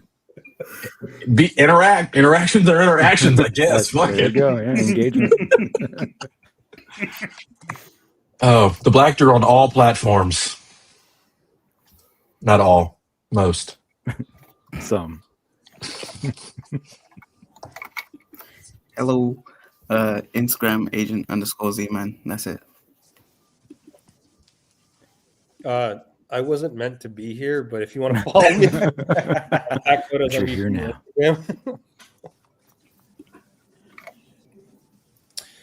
It's funny, Pock Photos, because you were here because of your AI informational perspective, but I actually wish you were here to talk to the audience and probably many of these guys about your ability to let go of portions of your collection and sell them on. But that's a discussion for another time. And I'm sure Corrupted Collectibles in the chat would also be interested in that kind of stuff. But you can find me at Ya Boys Got Toys on Instagram. You can find me here every Free Ears Day. It tis the season for Free Ears Day. And tomorrow you can find me at Just Justin Collects for our Collecting Justified podcast. Tomorrow's only we Friday. will have Corrupted Collectibles on there, both Rob and Sarah, both topless. Join in for the fun. I think Justin said he might go bottomless, but we'll have to see how it goes. Other than that, thank you guys for stopping by for 3 hours. Two things. I almost had you all out of here in about 2 hours, so I'm just saying. The second is don't go to Justin's channel tomorrow because tomorrow is only Friday. Do show up on Saturday. Oh shit, Saturday. Yeah. Hey, show up tomorrow. See what's happening. I mean, you can go there any day of the week. I'm sure Justin will have you and be happy that you're there, but you're not going to see a show tomorrow. because he doesn't post anything else. Okay.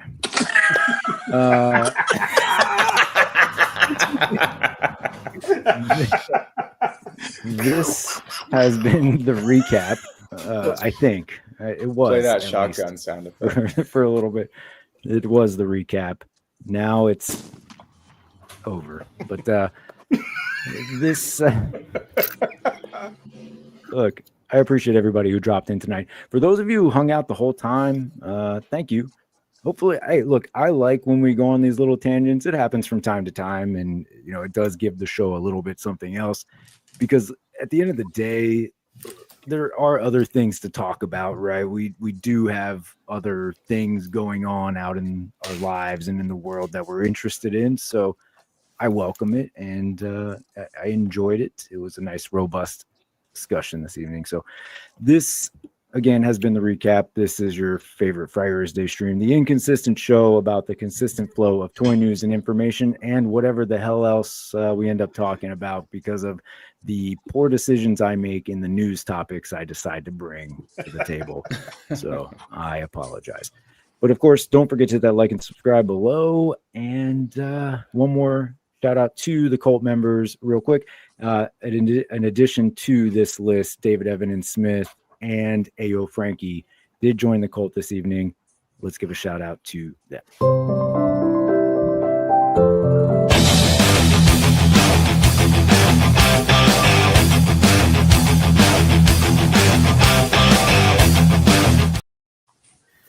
All right, but until next week, not sure what day will be next week, but that's how this thing goes. If you don't know it by now, this is episode 34. I don't think you'll ever get it, but that's okay.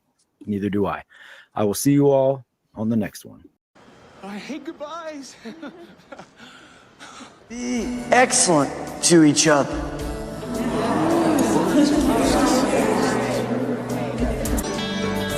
Party on, dudes! And we're out.